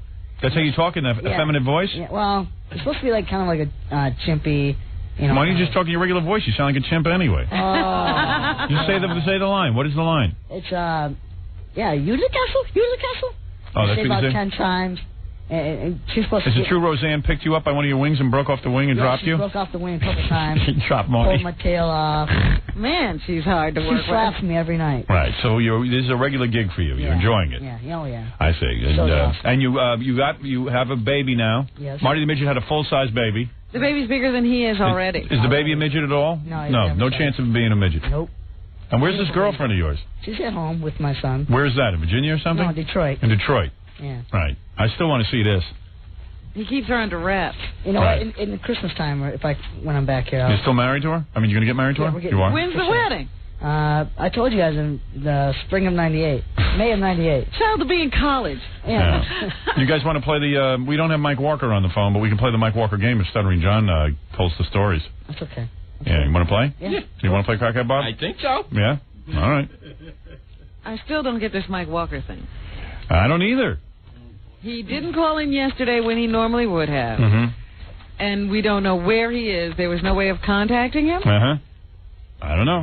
I don't know. How are you going to come and see the show, or? No. No? All right. Is calling a guy a midget the same as calling him a nigger? Yes, we've gone over this like 20 times. Yeah, it's the same thing. Yeah. All right, you little midget. You'd rather be called a dwarf? No, just a little person. A little person. To be politically correct. All right, little person, fine. I don't see that. I don't see what's wrong with the word midget. That makes no sense. Little person sounds very demeaning to me. I'm not buying into that. I understand why the word nigger is offensive. It has a history of being offensive. Midget is midget. I don't think it would be offensive, but it's just the history of, they always, you were either a circus clown or a court jester, and just always being called a midget. Get over it. Get over it. It's not the same as nigger. I'm sorry. Okay. I don't see it. I don't see it. That's all I'm going to say. I'm looking at Marty's fingers while you're talking. I don't even care. It's just so fun looking at little Marty. I love it. Marty gets laid a lot. That's one thing you can say about him. He might be a midget or whatever you call him. It's been a while. Little person. There you go. Good. He's doing all right. Got himself a full-size girlfriend. Who's hot, right? Yeah. How tall is she? She's 5'4.5". Nice. And he's going to marry her, and he just had a baby with her. So for anybody who thinks out there that they're a loser, you are. Hey, Fiona Apple's going to be on the E! Show tonight. Don't miss tonight's episode when Fiona Apple stops by to perform live in the studio. See Fiona in a super cute belly shirt. It stops right below her breast, and you see her belly. It's a very nice abdomen. If you guys get into that, she's a very good singer. Yeah, I guess. Like you look at Marty's fingers, I looked at her abdomen the whole time. She reveals intimate details about her mental condition as well. Fiona Apple, tonight's E! Show. Check it out. Nice little belly shirt on that. Yeah. There you go, Crackhead Bob. Now, Stuttering John has for some reason put himself on the telephone. Hey, you idiot. He's got to call in. You're here. You can come in. How you doing, Howard? Yeah. He's got an official. John, come on in and play. Howard, it would be better for me to do it here. Why? Because, just trust me, because for the various places that I'm reading, so that this way you won't see it. All right. All right. Robin, you might know some of these stories. Yeah, I might know all of them. I might not be able to play. Yeah, I don't think Robin will be able to play. All right, go ahead. So let's play the game. Crackhead Bob, Marty the Midget playing. Howard, Fred shouldn't play either. Fred can't play either. And Jackie could play. Jackie can always play because Jackie never reads the paper. Right. Go ahead. All right, guys. Mel Gibson's neighbors are getting pretty fed up with his crap. Sheep crap, that is. It seems that manure from Mel's animals are polluting the nearby Bryam River. John. What? Can you talk like you're talking like a person? You don't have to read. I mean, now, obviously this is true because you're reading it. Dude, Howard, I'm reading all of them. So all right, okay. They all better sound the same. Of course they're going to sound all right, the same. Go ahead. Jesus. Come on now. All right, Mel Gibson, sheep crap. Should I start it over? Yeah, no. They're fed up with the sheep crap. Why? All right. It seems that manure from Mel's animals are polluting the nearby Bryam River. One neighbor was quoted as saying that Mel is just a very inconsiderate neighbor. No comment from the blue-eyed one as of yet. All right, go ahead. You sound gay reading these things? Go ahead. Anne Heche and Ellen trying for a child? No one knows anything about a baby for Anne or Ellen for sure. Neither has visited a clinic or a doctor. No activity at any of the sperm clinics, so why was there an empty early pregnancy test box found in the trash from Anne Heche's apartment? All right, go ahead. Number 3. If you see a cab pulling up to a curb in Hollywood, don't be surprised if Jim Carrey gets out. It seems the $20 million a film funny man recently bought his own taxi and hired a driver to shuttle him around. He feels limos attract too much attention. All right, go ahead. Next. Jerry Seinfeld, who broke up with Shoshana Lonstein last month but is trying to patch things up, angrily left the stage at the Improv when a heckler kept shouting, "Hey, Jerry, where's Shoshana?" The comic told the guy, "I guess she's out on the town in New York," but then he gave up the stage when the guy shot back, "This late? Isn't she out after curfew?" Okay, here's the 4 stories. All right, John. Mel Gibson, sheep manure, the Neighbors don't like it. Yeah. Ann Heche and Ellen, why is there a pregnancy test in Ann Heche's house? I don't know. Jim Carrey bought a taxi because he says limos are too pretentious. And Jerry Seinfeld stormed off the stage because they heckled him about Shoshana Lonstein. All right. What's the fake story? Let's go to Jackie the Jokeman Martling first. I'll let Marty and Crackhead Bob think for a while. Crackhead Bob, wake up. Go ahead. Ellen and the pregnancy test outside of that girl, that reeks a threat. I smell a rat right now. All right. Crackhead Bob, what do you think? I think 1, 2, 3. 3. You're talking about Jim Carrey? Yeah. Now, why? I don't know. I think he's not... He flipped a coin. No, come on. What do you think about Jim Carrey? Seriously, what are you thinking? I think he's not right. I think he's not night. You think it's not night? All right, you're right, it's day. You're right about that. All right, Crackhead Bob says Jim Carrey cannot be true. Let's go to Marty the Midget, who stars in Wizard of Oz. Is on. In fact, tickets are available now. They're over at Radio City. Is it Radio City? No, we're Madison Square Garden. At the theater at Show's going so good, we've been extended for a whole other week. Oh, is good. that right? Yes. How's it working with Roseanne? Oh, my God, she's awesome. Really? She's incredible. Yeah? Funny. Did you hang with her? She's in here, huh? Yeah, she was in here. Do you hang with her at all, or after the show? No, she's usually whisked away in her. Did you get her at all? Oh, yeah. No. What are you laughing at, Crackhead Bob? You don't think Roseanne's good enough? Hey, now. What are you laughing You're at? picturing the witch and the monkey getting it on? Yeah, why don't you stay in your monkey outfit and get it on with Roseanne? All right, go ahead.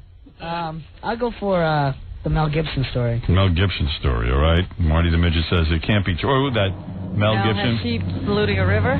I'm going to, believe it or not, agree with Crackhead Bob, who I believe is right, that Jim Carrey buying a taxi, I know he's a weird guy and everything, but you know what? A guy like that struggled for so long, I don't think he's worrying about going around in a taxi cab. So I'm going to go with Crackhead Bob. All right. And, okay. Robin, do you want to play the game? No, I mean, you're aware of these stories. All right. Stuttering John, give us the answer. Well, as much as it pains me to say, Jackie the Joke Man wins this time. Yeah. I always win. That there is no pregnancy test outside of... that was you don't always win. Always win. You do not. Not always. Boy, I can't believe I agree with Crackhead Bob. But he said it was night. I agreed with him. That convinced me. Crackhead Bob, Summers in the Hamptons. You going to be in the Hamptons?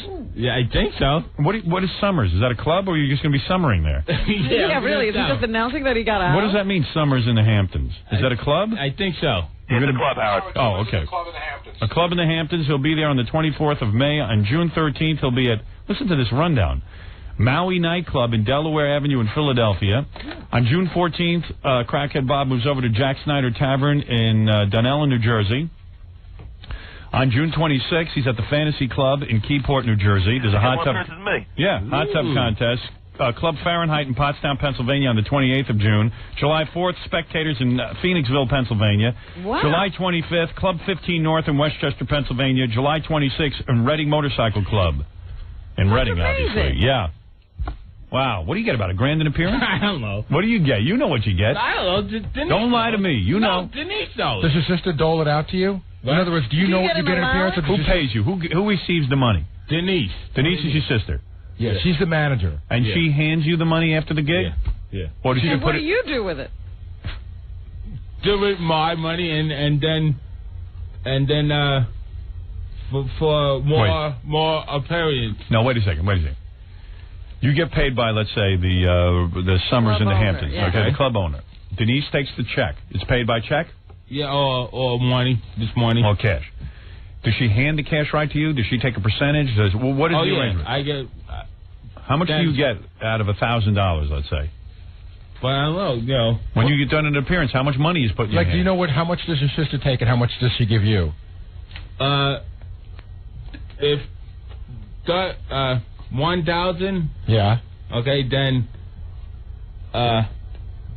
She takes 250. She takes 800. She takes 250 or 25%. How did you know Because he wrote it on the table with his finger. It was a 2 and a 5. I don't know what that means. Anybody got smoke signals in here? I understand Mr. Ed better when he stamps his feet. Yeah, right. Mr. Ed was more intelligible. Come on now. So, Bob, was that 25%? Oh, no. For $1,000. 1,000. Oh, not 1,000. 100. 100. Stunned it. All right. I gotta. So she takes a quarter. Yeah. She takes $25. Yeah. So you get 75, she gets 25. Yeah. I see. And so she hands the money over to you? Yeah. Now, does your girlfriend take the money? No. No. Where do you have a bank account? Yeah. You have a Crackhead Bob bank account where you can put money? Yeah. And you put it, and you're you investing? actually fill out the forms and everything? Yeah. All right. Yeah. Now that you're making good money, have you treated yourself to any luxuries? No, not yet, but I want to. What, like a new tattoo? yeah. Now, what do you do? What about your girlfriend? Does she? Do you help pay the rent? Well, in 1 week in death, I'm moving. The Tina and me's gonna move together. You are moving in with your girlfriend, yeah. In 1 week in the death. You found a place? Oh yeah. And you were gonna. What? You were gonna my apartment. Yeah, we're gonna photograph your apartment, right? Yeah, but. Right. We're gonna put that on the E channel. Yeah. All right, mellow out. We'll do it. Gary, make sure that happens, will you? I will. Okay. All right. So they're moving in together in 1 week and a day. Suddenly, who would have banked on crack? His sister deserves money. I'll tell you why. She stuck with him. Obviously, everybody else has got. Yeah, really. So don't get nervous about that. She deserves the money. I speak to his sister a lot. You know, she loves Bob, but for all these years, he lives upstairs and she takes care of him. And let's face it, who would have ever thought? Like my parents never thought I could make a living. Who would ever thought Crackhead Bob would be making a living? Yeah. Well, yes and no. That's okay. I mean, what's okay? Yeah, it's fine. Now you're going to start fighting with her about money? I think his sister's a saint. She keeps an eye on you, though, right? Yeah. In other words, if Denise wasn't around and there was no one else and you didn't have a girlfriend, you need somebody who would have to help you. Yeah. Right, because you couldn't go to the bank and tell them what to do with the money. Right. No one would even believe you had any money. Come on. I wonder how much money he has. I don't know. Like if you went to the bank and you deposited $1,000 and they gave you back a slip that said $100, you can tell the difference. You look at that and you're okay with that. Yeah. You know if you were ripped off. Yeah, sure. No, yeah. All right. No, yeah. Oh, yeah. And Marty the midget continues to be out there. And what is this? Chauncey's on the phone. He says that Marty's being harassed by a score stripper. Is this true, Marty? Oh, my God. Hey, Marty, hey, Marty. Yes, Chance. I'm just saying that you do great at scores. The girls love you, that's all. But he's not being harassed. Well, one of the girls there has a wild crush on him. Like I've never seen. Really? I mean, everyone. So you don't mind that, do you, Marty? No, it's not a bad thing. I'm not going to do anything about it because I'm engaged. And yeah, Marty's faithful. Can you imagine? That a girl is like after Marty. A midget. How tall are you again? You're like 3 feet tall. 4'1". Oh, that's a lie. 4'1". Jackie Puppet. Go ahead. Marty took Roseanne's husband to Scores. Is that right? Marty's all over that. He's there like 3-4 times a week. We got to go to Scores for Stutter and John's bachelor party. When is that? Howard, when is that? Howard, I even said John doesn't have to be there. I don't care. What? According to Chauncey, this girl's been calling Marty's apartment and all the time. Go for it. Marty's a stud at Scores. Marty is a total stud. And it's for real. The girl. And how do you feel? You're of normal height and you can't even get laid. You're watching Marty. You're there watching Marty. Girlfriend, she is incredible. Is she? Wait, his fiance.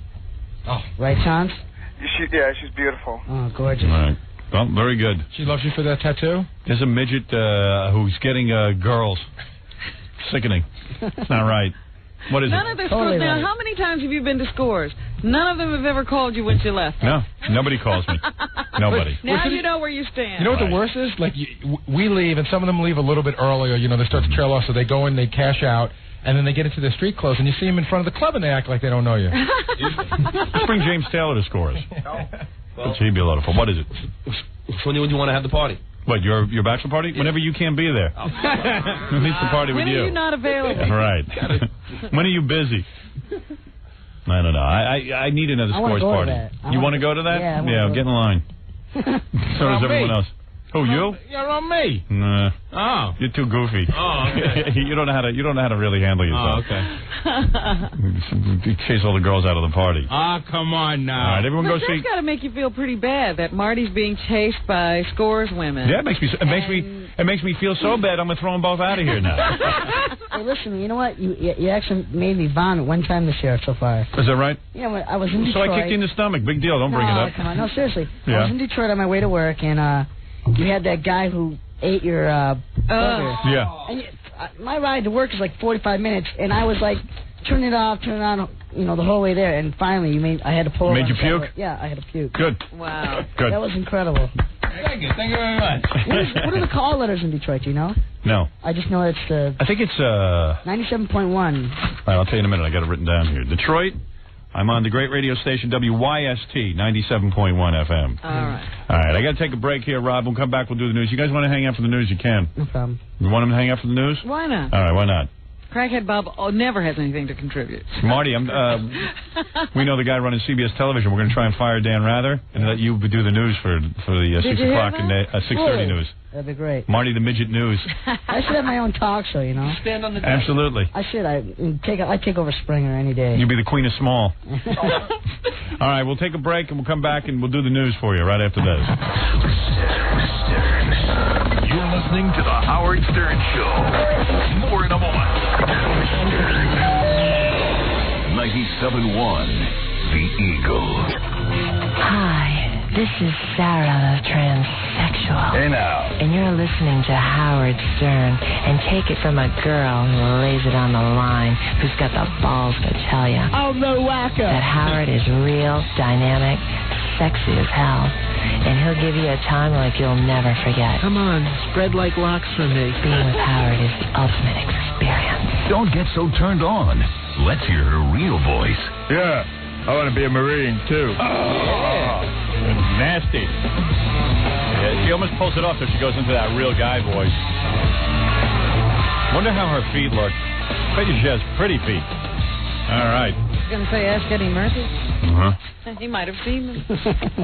Crackhead Bob, you like men's feet? No. No. Yes, you No. Thank you very much. Not me. All right, Crackhead Bob and Marty the Midget sitting in with us. Marty the Midget, of course. Your penis is bigger than your cocktail sausage-sized fingers, or what? Yes, much. Yeah. I love Marty's hands. Marty's got the tiniest little fingers. Little fingers. Look at those things. You can hardly use it. Could you actually pick your nose with those things? Yeah.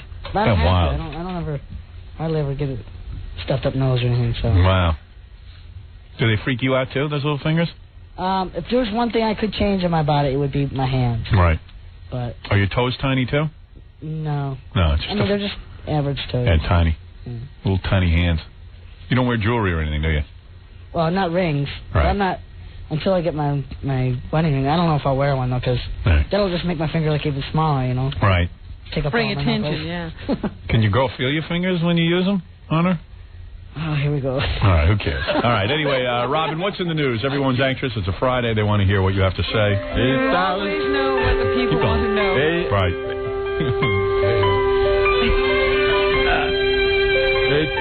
It's Howard Stern. Howard Stern. It's on. Howard Stern. All right, Robin, what's in the news? I think that's my favorite rendition of the news theme. Yes. Because I always think of Crackhead Bob's performance. He was pointing to me but singing your name. Yeah, it's an odd performance. I am sorry. You should be.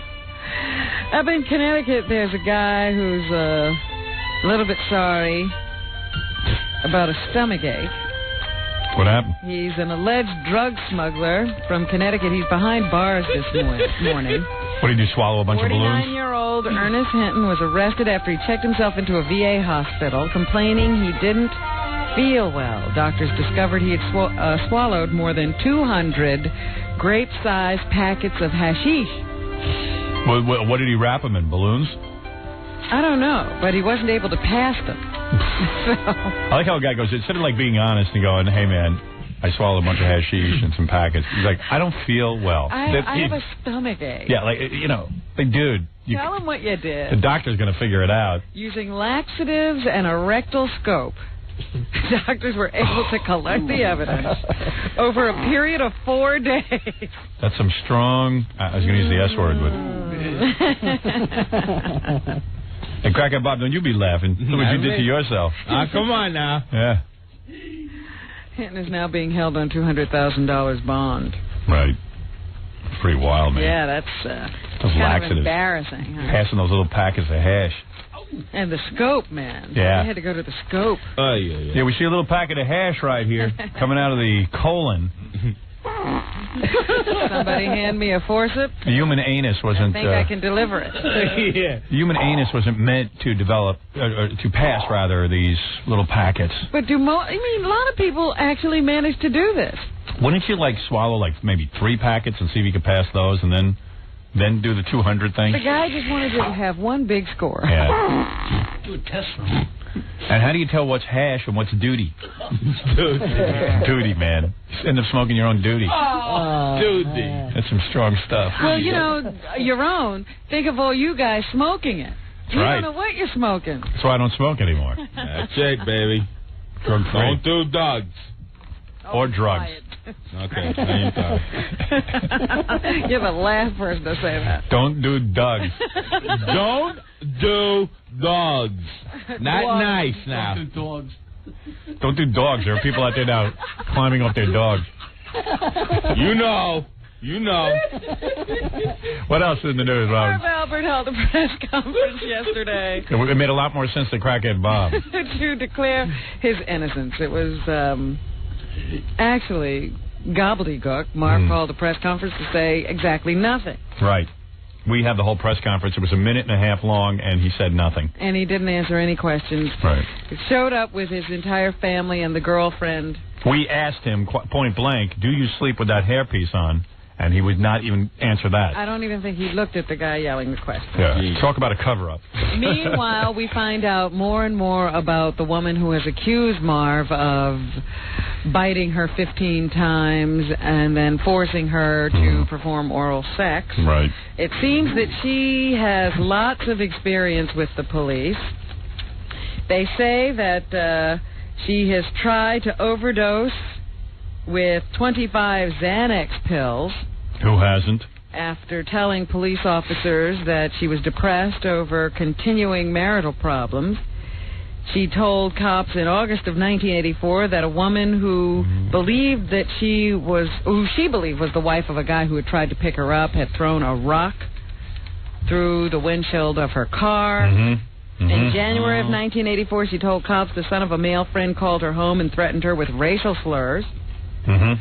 An anonymous person called police in December of 1985 to report that the woman and her boyfriend were having a loud argument in her apartment. Wow. They also say that she has reported being the victim of purse snatchers at least 3 times. Oh, boy. And she, as we learned yesterday, has charges filed against her by an ex-boyfriend who claims that she threatened his life, that of his dog, and any other new girlfriend he might come up with. Yeah, I'd say Marv's off the hook. It just seems bizarre. Meanwhile, yesterday, reporters outside her home report that she came out regularly to do daily chores, including walking her pet turtle for 15 minutes. Yeah. See, that's what I'm going to do. If I ever, cheat on my wife, I'm going to find a mental girl. Someone who, walks a turtle. And because no one will believe her. No, that's what I'm going to do.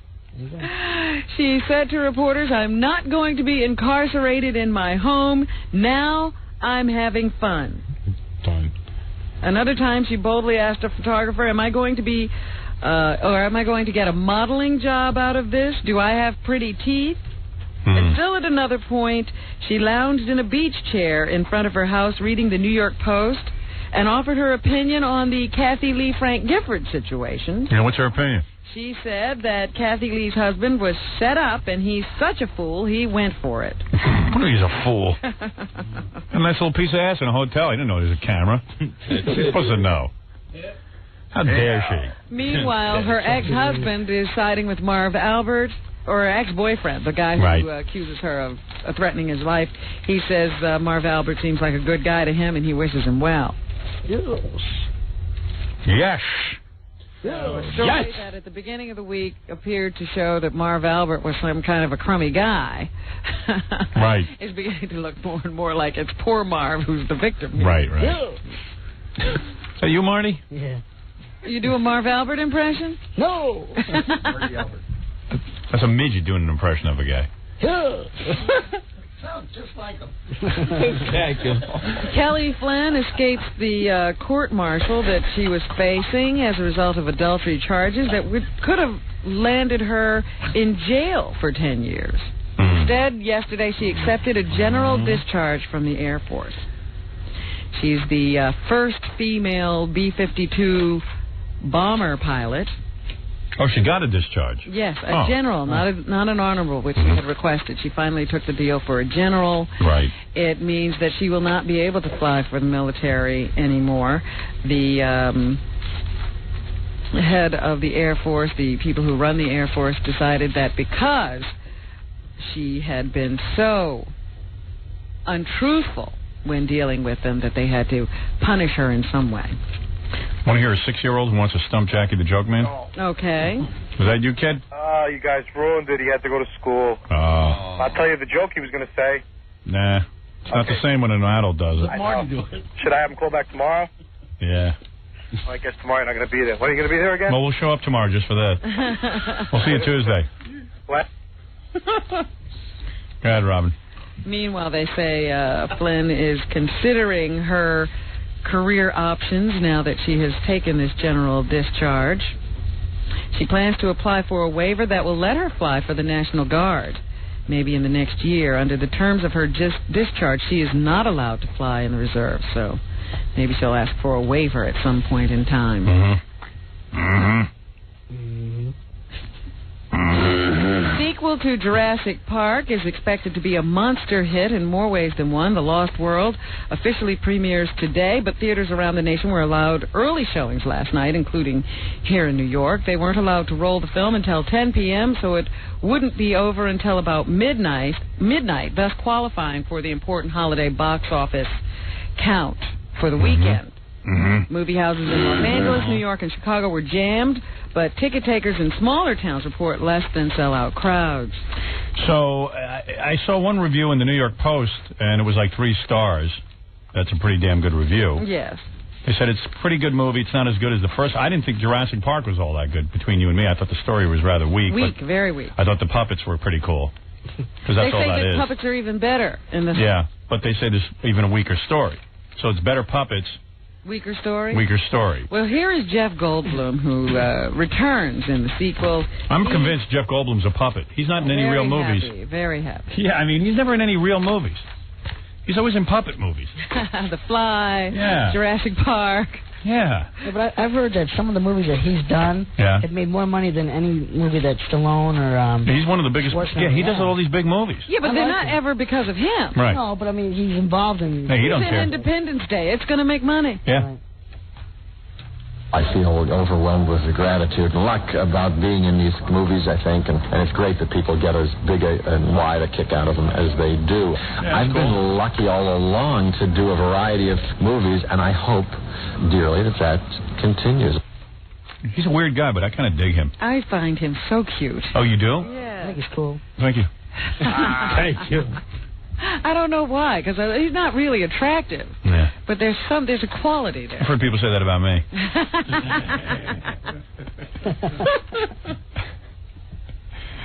Do we have another scene over there from Jurassic Park? Did I pull that or not? Let's see. You got... Maybe I didn't. Yeah, you got something marked Gayla Zigo. No, that's the wife of the man that Kelly Flynn cheated. Yeah. Who's Kelly Flynn? Kelly Flynn is the first lieutenant who got bumped out of the Air Force for having an affair with a married man. Yeah, we don't care about that. Right? That's right. Right. That's why I didn't call for it. I hear you. No, we don't have any Jurassic Park. Someone asked me before, did I see this Fifth Element movie yet? I really haven't. They wanted to set up a screening because I was saying that the promotional material looked pretty cool. But, Robin, you said you didn't like the movie, right? I wasn't. It was, again, it had great special effects. Yeah, Ratso Sloman told me he really liked it. Well, maybe guys like that stuff, where, there's no story and people are just running around shooting each other and food is flying off a table. You guys are pretty stupid, so we like that stuff. It didn't do anything for me. We enjoy that. We enjoy movies that are, empty. As long as there's a lot of pretty effects on the screen, we're okay. And Milla Jovovich is running around with no clothes on. Oh, yeah. There's a review. Don't die. A Long Island woman who tried to convince a jury that she was justified in killing her ex-boyfriend because he had raped her has been found guilty. Yeah. Guilty. The 23-year-old woman claimed she shot Imaggio Santana in self-defense. However, the prosecution claimed that she was angry that Santana had bragged to his friends that he had had sex with her, and she decided to shoot him. Right.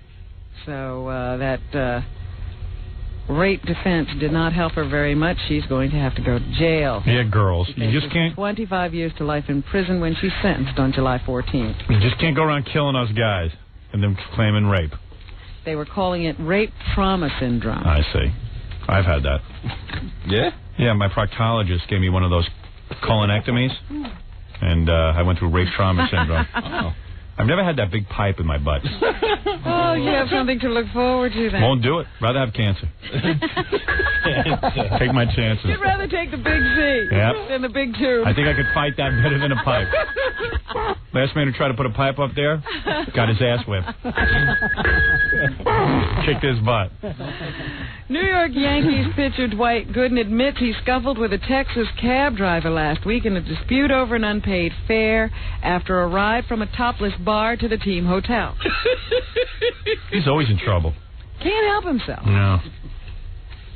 The cab driver told police he was beaten after following Gooden into the Marriott Hotel near the ballpark in Arlington and riding up to the 4th floor with the pitcher. Police say they're investigating the guy's complaints. No charges have been filed. Gooden was suspended for the second half of the 1994 season and all of 1995 for testing positive for cocaine. He's currently on the injury rehabilitation list with the Yankees. So, he does continue to travel with the major league team, but he's sort of on the rehabilitation list with the farm team or something. Only thing he hasn't done is stalk Marty the Midget. Can't stay out of trouble. Every time they try to rehabilitate that image of his, he does something to knock it right down. Right. Maybe he should hang out with me and get a better image. Right.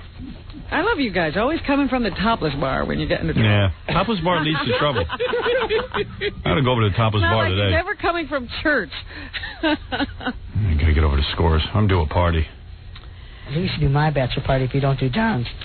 Well, you already have. Well, John does too. I was going to say you already have a baby. Yeah. Okay. You bachelors with children. Stop acting like a full-size man. Oh, who, me? Yeah. Oh, please. Act your height. Act your height. Full size. Don't worry about it. Act your height. Yeah. You're also jealous of Marty. We are. Marty's got tons of action going on. He got women stalking him. Oh, it's great. Right. Yeah. None of your women, though, I hope. God. Crackhead Bob's? Yeah, God. Yeah, leave Crackhead Bob's women alone. Crackhead Bob only has one woman. Let's not get carried away. He's lucky to have any women. Yeah, what's wrong with her? Which hand is that? Oh, come on, man. What are you putting him down? Man? I'm just playing. Jeez. Bob will kick your ass. I don't think so. Hi, Bob? Okay. I'll do that then. What? Right. I'll dirty that then. Right. I'll dirty that then. Detox, I think he's He'll just relax now. Oh, okay. He's like an American in France. Nobody understands him. Did you see in the paper that some mafia guys have been accused of doing just what Henry Hill says they do in Goodfellas? What do they do? They pay off jail guards so that they can have a cush time while they're locked up. Yeah, what's wrong with that? Of course. Now, 11 guards at the Metropolitan Detention Center in Brooklyn have been charged with providing members of the Colombo, Lucchese, and Gambino crime families, including John Gotti's heir apparent, with everything from pasta and pepperoni to marijuana and vodka. No, those guys are paid so well, they turned down a bribe. Come on. Another 9 defendants, including 2 reputed members of the Lucchese crime ring, a civilian NYPD employee, and her inmate son, were among those charged with bribery after an 18-month probe dubbed Operation Badfellas. Imagine you make so little money that you could be bribed with like a sausage. No, or a carton they of weren't cigarettes. bribing the police, the correctional officers with sausages. They were bribing the officers Money? to get sausages. Oh, I see. Yeah. What do you think they give them? Don't you think they give them just like a couple of sausages, part of the package of No, sausages? they give them $100 or to $1,000, depending on what they're smuggling in. Hey, those guys are having a great time. John Gotti saw Fifth Element before Robin. It's unbelievable. They would get unmonitored use of computers and phones, be able to run their mob businesses from the jail. They were getting lots of perks. Yeah. And lots of money. cheese and egg McMuffin and Cranish. They say it was the mix of very powerful and wealthy inmates with low-paid guards that I see.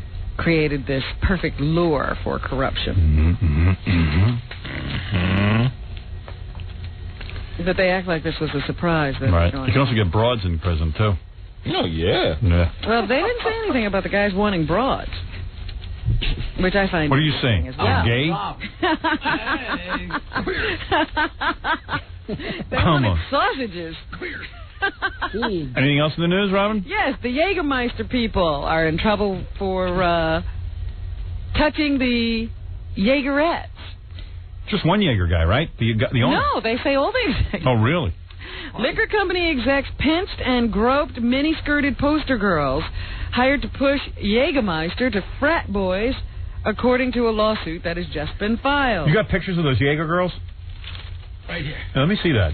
They're pretty good looking, those Jaeger girls. Every one of them. All different. I would like to date them. Since they've already had foreplay from the Jaeger bosses. The sexual harassment suit has been filed on behalf of 100 Jägerettes. Look at that one.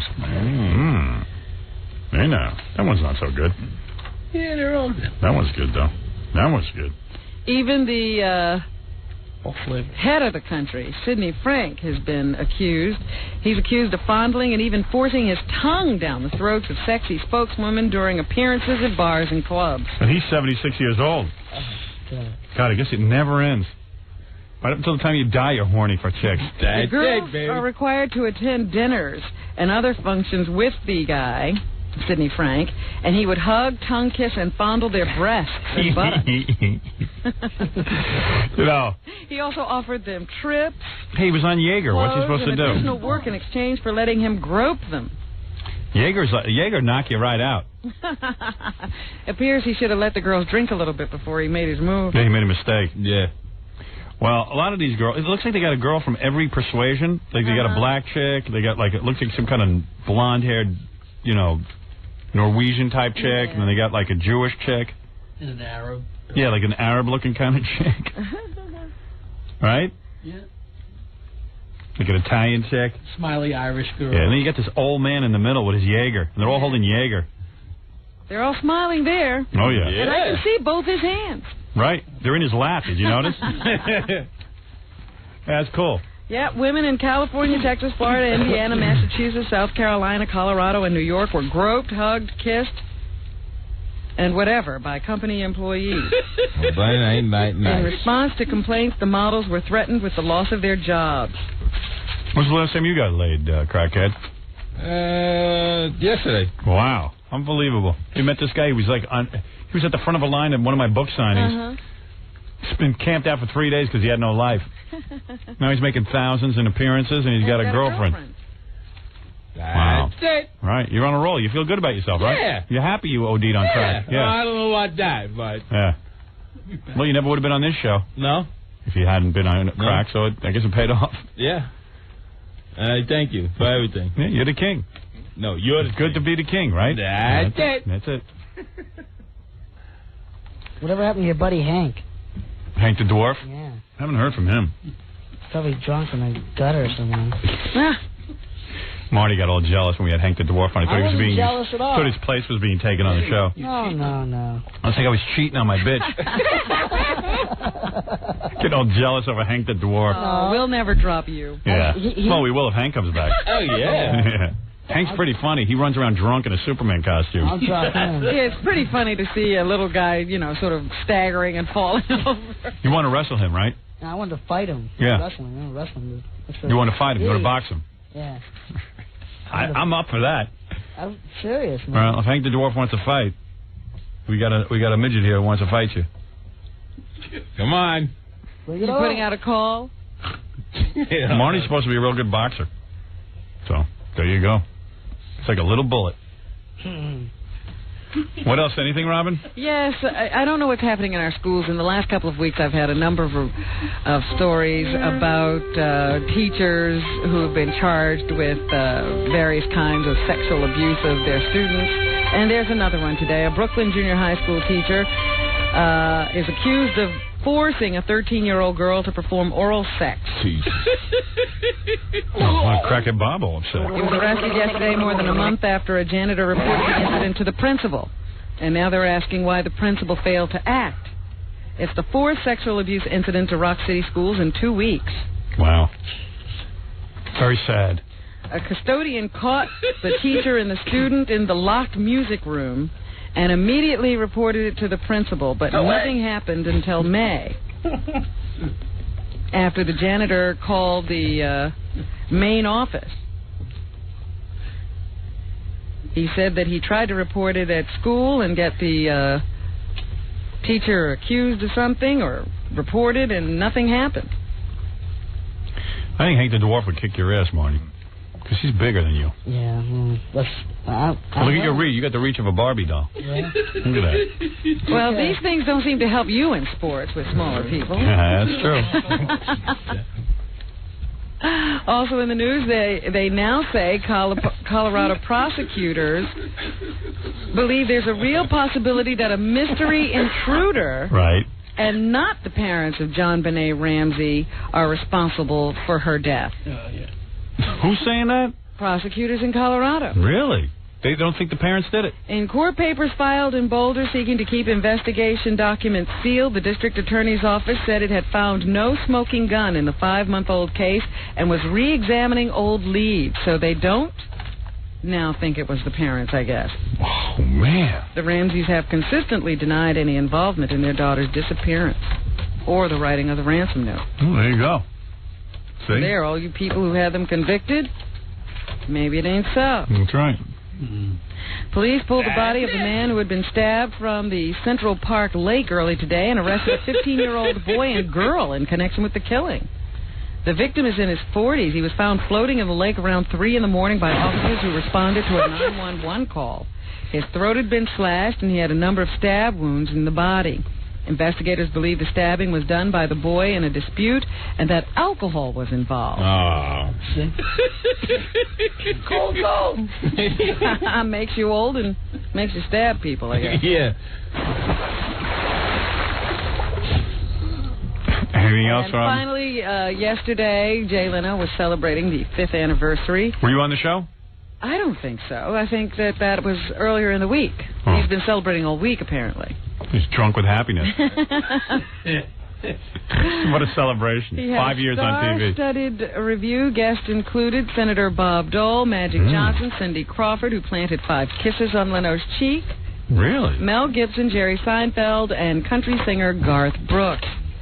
Dole came on stage and jokingly chided Leno for all the jokes he has told about the retired Senate Majority Leader. He's a real jokester now, Bob Dole. Bob Dole could go on and on. But you've got an anniversary show to do, and probably going to show us some clips. Yep. Better hadn't be any Bob Dole jokes in those clips. No. Yeah, he's a scream, that guy.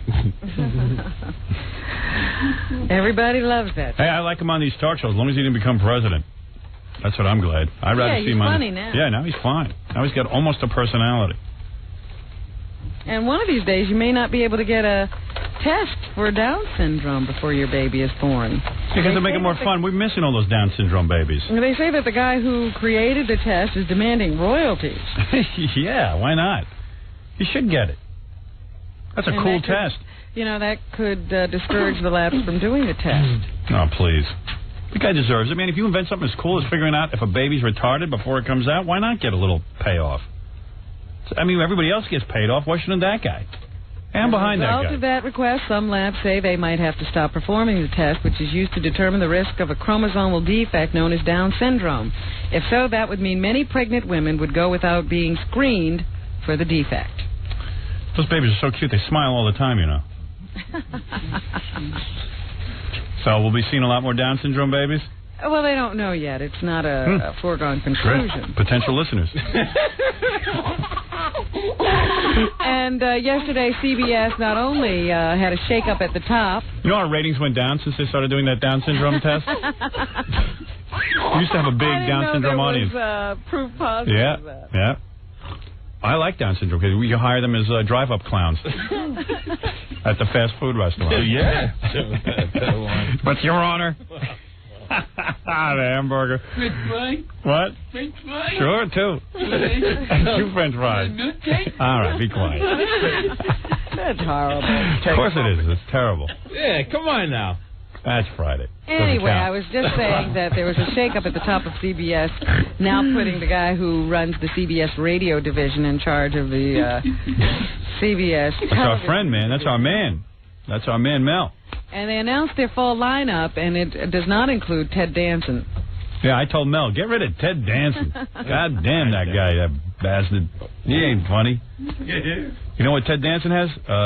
China syndrome. China syndrome. It's like Down syndrome. I don't know. I think Ted Danson has Down syndrome. Oh. Anyway, he's not in the fall lineup. That was a big disappointment. Oh, yeah. The two people who watched it. At CBS, no, because they paid a lot of money for that show. Yeah. So there you have it. Okay. We got to go. There's someone on line 2 who wants to talk to me. Yes, quickly. Go ahead. We'll close out the show with you. Yes. Hi, I've spoken to you before, Okay. and I couldn't talk because I was just so surprised to have you on the phone. Understood. But I'm okay now. Hey, I'm worried about you. Me? Yeah. Why?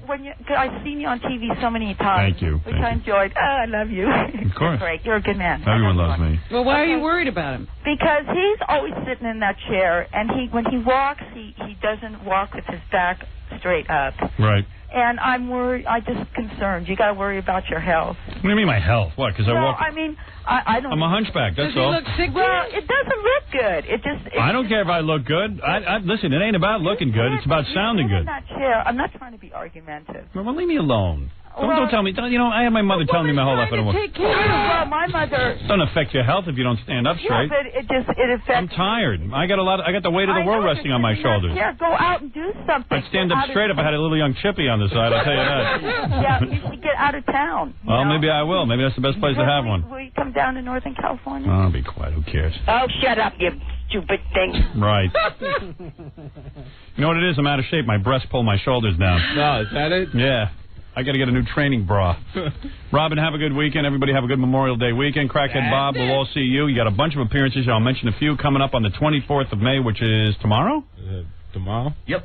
Summers in the Hamptons, wherever that is. And on June 13th, the Maui Nightclub in Delaware Avenue in Philadelphia. And on June 14th, Jack Snyder Tavern in Dunellen, New Jersey. And there's a list of appearances here that would make any man dizzy. It would make Jay Leno dizzy. Marty, you, of course, are our little friend from Detroit. Marty's been on my pay-per-view specials. He's now in the big show at Madison Square Garden with Roseanne. It's called The Wizard of Oz. Take the kids, take the family, and see Marty as the lead monkey. Lead monkey? Yeah. Don't you put that down. Hey, you guys are midget. It's hard to get this kind of work. You know how many midgets he competes with for that kind of thing? That's a big deal to become the lead monkey. Actually, there was a lot of people that auditioned. Right. Yeah. Why did you get it, do you think? Because you're athletic? I think I was mobile and very agile. All right. Remember one of the first times I was on, you said, are you guys lobbying for the remake of The Wizard of Oz? Yes. Kind of ironic, here we are. There it is, remake of The Wizard of Oz. It is ironic. Al Howard. Everything's to Howard. Right, there you go. And he also congratulated him, Robin, on the birth of his full-size child. Yes, I was going to say, this could be the end of revivals of The Wizard of Oz. You're saying the midgets are disappearing off the planet? Yeah, haven't they perfected that sort of thing where... That's only one, just that pituitary. Oh, yeah. Really? So actually, pituitaries are the ones that were classified as... What are you talking about? Midgets. You're saying that they can identify midgets before they're born and they can abort them? No. A pituitary dwarf, which is what the real... there's no such thing as a midget, but... That's what you called a midget, was a pituitary dwarf. You guys have more names. Yeah. You can get a shot in your pituitary gland, which you can grow. And you're saying that you could have been full size? No, not me. I'm a dwarf. I mean, I'm a different type of dwarf, but the pituitary... There are some dwarves that can be healed. Yeah. I mean, not cured. Totally healed, but they'll never grow to be 6'6". Right. Over 5 foot and... Right, you look kind of normal. Right. Right. Well, there you go. Oh, see, I thought they were disappearing, so No. I guess the Wizard of Oz is safe. Marty's here to say that there are going to be lots of midgets in the future. Good for you, Marty. Congratulations. Now, could your child have a midget? Yes. I don't know. That one I haven't... Yes, because you have the gene in you. Your kid's probably carrying the gene. What did you have, a girl or a boy? I had a little boy, Alec Martin. Right, Alec Martin. And Alec Martin's child will be a midget. Ah. That'll be the exciting news. All right, Marty. And Jackie Jokeman Martling, he's in Penthouse Magazine. Friday night, June 13th, will be at Town Hall on 43rd in Manhattan. Go see Jackie live. It's always fun. For information and filthy jokes, visit JackieJokeman.com. Sergeant Pecker and the Joke Man are each 78 wild minutes, only $12 plus $4 shipping and handling. CD or cassette, buy two, get one free. Call 1-800-323-KING. Also, Stuttering John. No, he's not on the radio anymore. That's right. Oh, man. Sorry. Fred auditioned for the role of Dorothy in Wizard of Oz. Didn't get it. Came down close, though. Came close. He was the second person in line.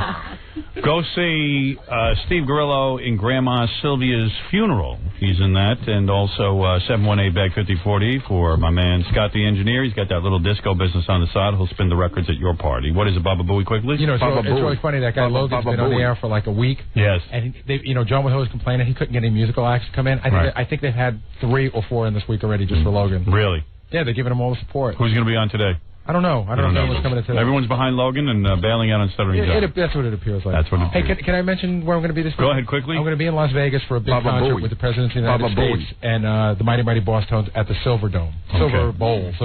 Crackhead Bob's laughing at you like, yeah, one appearance. Crackhead Bob's got 50. He's like, oh, yeah, I do that. I do appearances. When are you going to send me on some appearances? Dude, people got a call for you. Or just get me going in Detroit or in that area over there. Crackhead, what do you do at these appearances? You just stand there? Yeah. I had a guy call in, actually, and tell me what he does. What does he do? In Pottstown. I guess women sort of wanted to see what he's all about, so they said he was like signing breasts and signing women's legs and you stuff. sign a lot of breasts? Oh, yeah. Really? Wow. Amazing what it goes is on amazing. in this country.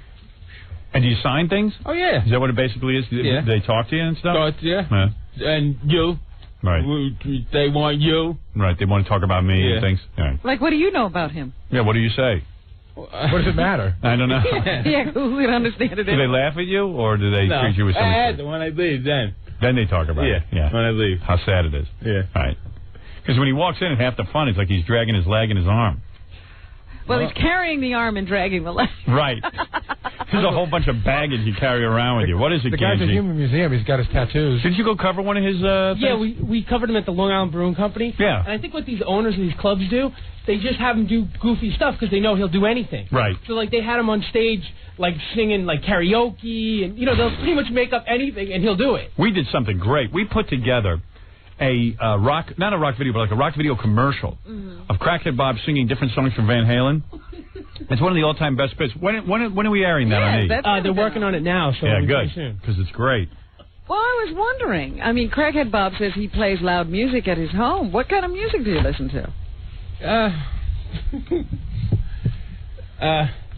Uh-oh. You obviously have some kind of really bad question. I know the answer, but I don't want to be of any help. No. Thank you. What do you like to listen to at home when you're relaxing with your girlfriend? Loud. What do you like to play that's so loud? Well, you think about it. I'll talk about Stuttering John. He'll be appearing at P.J. Bailey's tonight in Point Pleasant, New Jersey, and his band will be at Reed Center Square in Bluebell, Pennsylvania tomorrow night. You got an answer for us yet? No. Oh. I don't know. Oh. All right.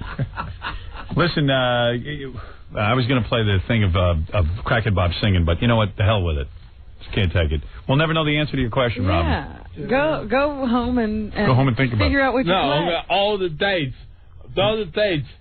All the tapes are at home. In 1 week, I'll do it. Gary, what do you like to listen to? What does he like to listen to? I think he likes to listen to a lot of classic rock. He likes to listen to like the Stones and Stones, Foreigner, and really Van Halen. Dan Halen. Dan Halen. What do? You just listen, or you like to dance? Do you sing and dance? Yeah. You play air guitar in front of the mirror? Oh yeah. That I gotta see. Can you play some air guitar for me now? Look at that. That is wild. That's wild. Yeah. He's got that bad arm that doesn't even move. Yeah, but that's it. Use that as a guitar? Yeah. No, but that's the finger. That's the hand he's supposed to be strumming right, with. You're supposed to strum with that hand. Well, you can't do it, though. That's why he plays air guitar. Right? All right, Marty, thanks. We'll go see Wizard of Oz with you and then Crackhead Bob and everybody else.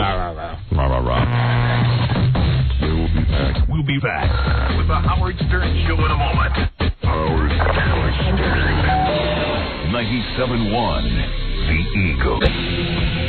We're back with the Howard Stern Show. Hey, Freddie, read these plugs. At long last, tonight, back to Connecticut, the King Norris Band will be appearing at the Sound Cafe. Should be a really easy trip getting up to South Norwalk, Connecticut. Hope to see you there. Jackie the Joke Man Martling, he's doing some stupid thing somewhere. Catch a Rising. Town Hall. I'm not exactly sure of the date. Look it up. This weekend, you can join the new 92.3 K-Rock at Neptune Beach Club broadcasting live with Kane and Logan. That's Dune Road, Hampton Bays. Saturday and Sunday, noon to 6 p.m., and, of course, the all-important DJ to the stars, Scott the Engineer, Rocket Entertainment, at 718 Bag 50. I think he already mentioned it, Jack. Nobody. Well, if you really feel like it, Jackie the Joke Man Martling, the Toyota Comedy Festival in association with Catch a Rising Star with Jackie the Joke Man Martling, Town Hall, Friday, June 13th. Tickets are available through Ticketmaster. That was a great week of radio, everyone, and we'll see you Monday.